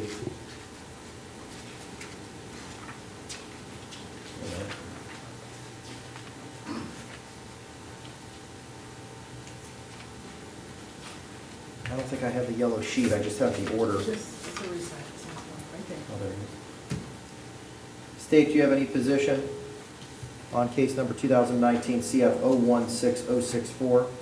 No, Your Honor. State is not in a position to advise the court. Will not have that paperwork. Looks like he was released on his ROR on that one. Yes. Well, we're no longer prosecuting for cannabis, Your Honor. No. This is a possession of heroin and possession of drug paraphernalia. This is another charge. I believe the state was only agreeing to the ROR release. Right, but because there's another case, there's an order here revoking the pretrial release. What's your position on that, if any? State will leave it to your discretion, Your Honor. Your Honor, there's no information filed in that case. He's already served about 33 days on that case and was released on his own recognizance as the state has still yet to file an information. We ask that you take no action. I'm not going to take any action then. All right, thank you. Don't control that.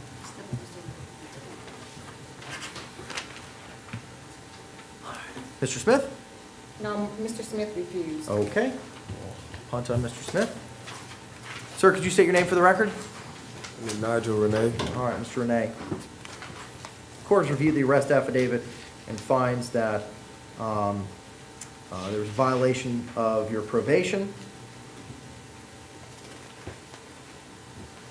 Court finds that there is probable cause, and I'm going to stay the bond at none for both of the counts for violation of probation.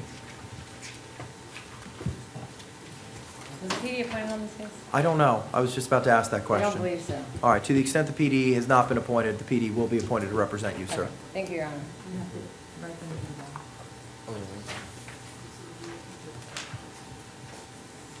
Sir, could you state your name for the record? Juan Almanzar Gonzalez. Okay.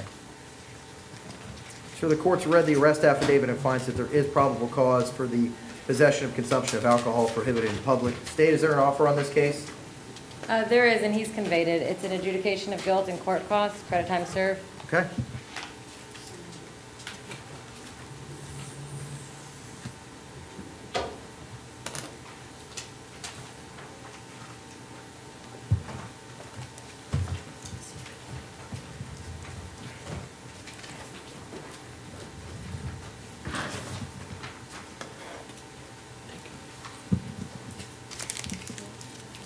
All right, sir, did you read and understand the form? This plea form? Yes. All right, sir. Is this your signature that appears at the bottom? Yes. Do you understand all the rights that you're giving up by entering into this plea today? Yes, sir. Are you currently on probation? No. All right, are you a United States citizen? Yes. All right, the court finds that there's a factual basis to accept the plea. I'll adjudicate you guilty, give you credit for time served, and any court costs that are affiliated with this matter need to be paid by January 1, 2021. To the extent that you want to appeal today's ruling, you can do so 30 days from today, and it has to be in writing. Best of luck to you, sir. Okay, thank you.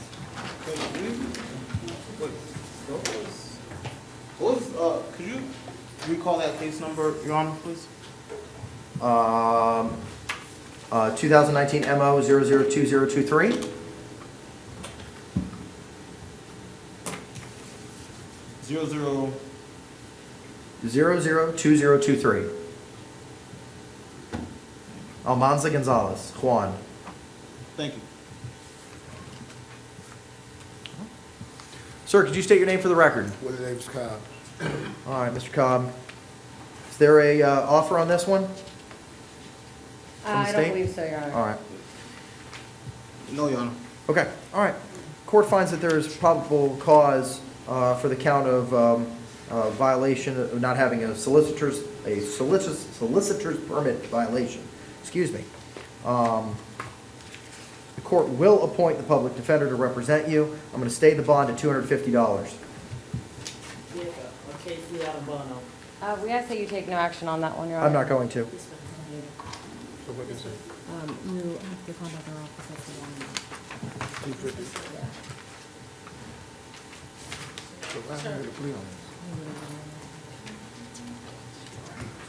Sir, could you state your name for the record?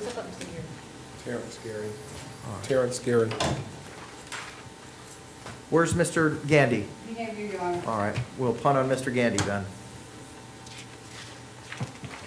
All right, sir, review the arrest affidavit and find that there is probable cause for a solicitor's permit violation. I will appoint the public defender to represent you. I'm going to stay the bond at $250.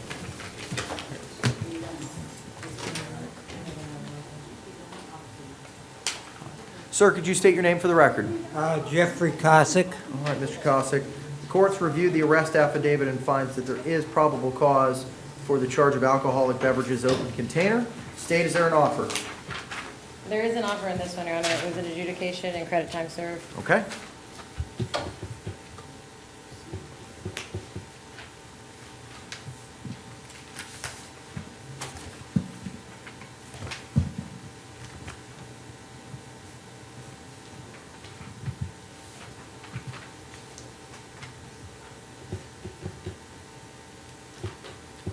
All right, sir, did you read and understand that form?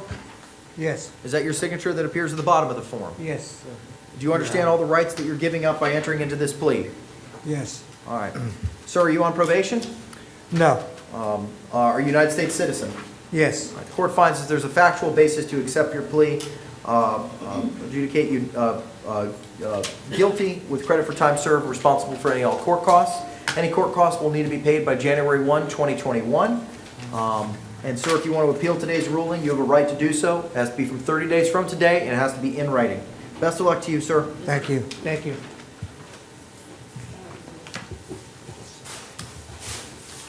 Sir, could you state your name for the record? No, sir. Your name. Otis Parrish. All right, Mr. Parrish. The court has reviewed the arrest affidavit and finds that there is probable cause for the count of solicitor's permit violation.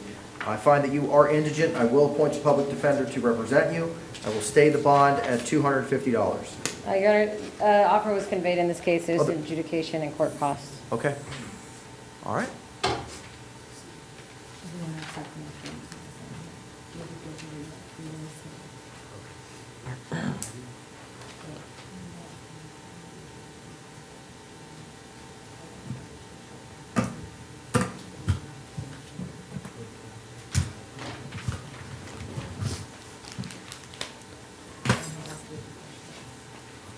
All right, sir, did you read and understand that plea form? Yes, sir. Is that your signature that appears on the bottom? Yes, sir. All right, sir, do you understand all the rights that you're giving up by entering into a plea today? Yes, sir. Or, sir, are you on probation? No. Are you a United States citizen? Huh? Are you a United States citizen? Yes. All right. Sir, the court finds that there's a factual basis to accept your plea. I'll adjudicate you guilty, give you credit for time served, and you'll be responsible for any all court costs. Those need to be paid no later than January 1, 2021. If you want to appeal today's ruling, you have the right to do so, but it must be within 30 days from today and in writing. All right, sir, wish you best of luck.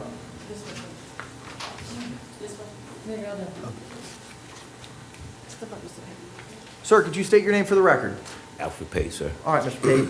The court's reviewed the arrest affidavit and finds that there is probable cause for a solicitor's permit violation. Is there an offer on this one as well? There was, he conveyed it, and I asked Mr. Pate, he'd like to accept, it's adjudication and court costs, and credit for time served. All right. Sir, would you like to accept that offer today and Yes, resolve sir. this case? Yes, sir, Your All right, Honor. sir, go ahead and sign that form. Go ahead.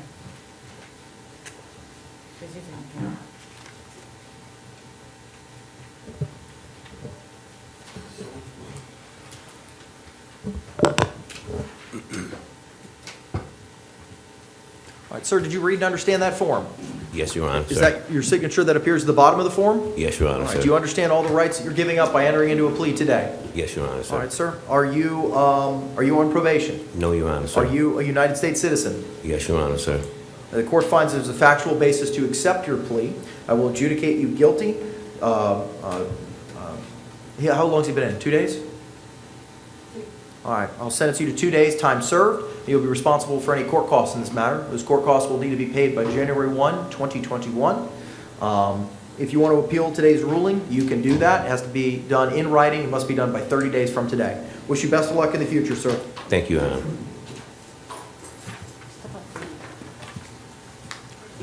Sir, could you state your name for the record? George Thomas.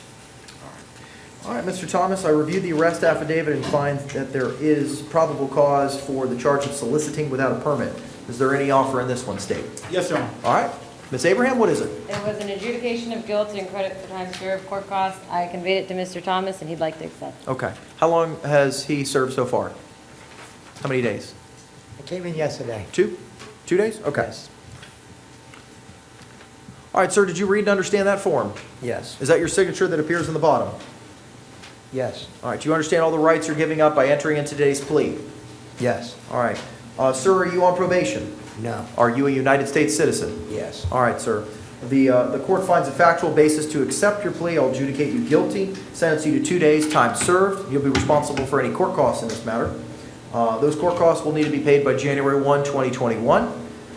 If you want to appeal today's ruling, you can do that. It has to be in writing and within 30 days from today. How much is the court cost? It's about 230. Okay. All right, thank you, Your Honor. Yes, sir. Best of luck to you. Sir, could you state your name for the record? Jordan Trent. All right, Mr. Trent.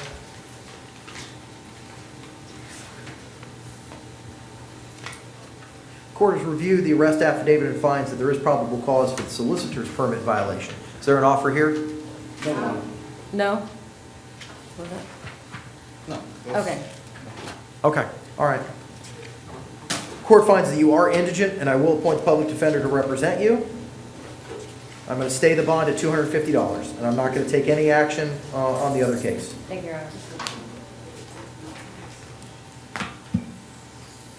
All right, where's Mr. Williams? All right, then we'll punt on Mr. Williams. We are done for the day. Thank you.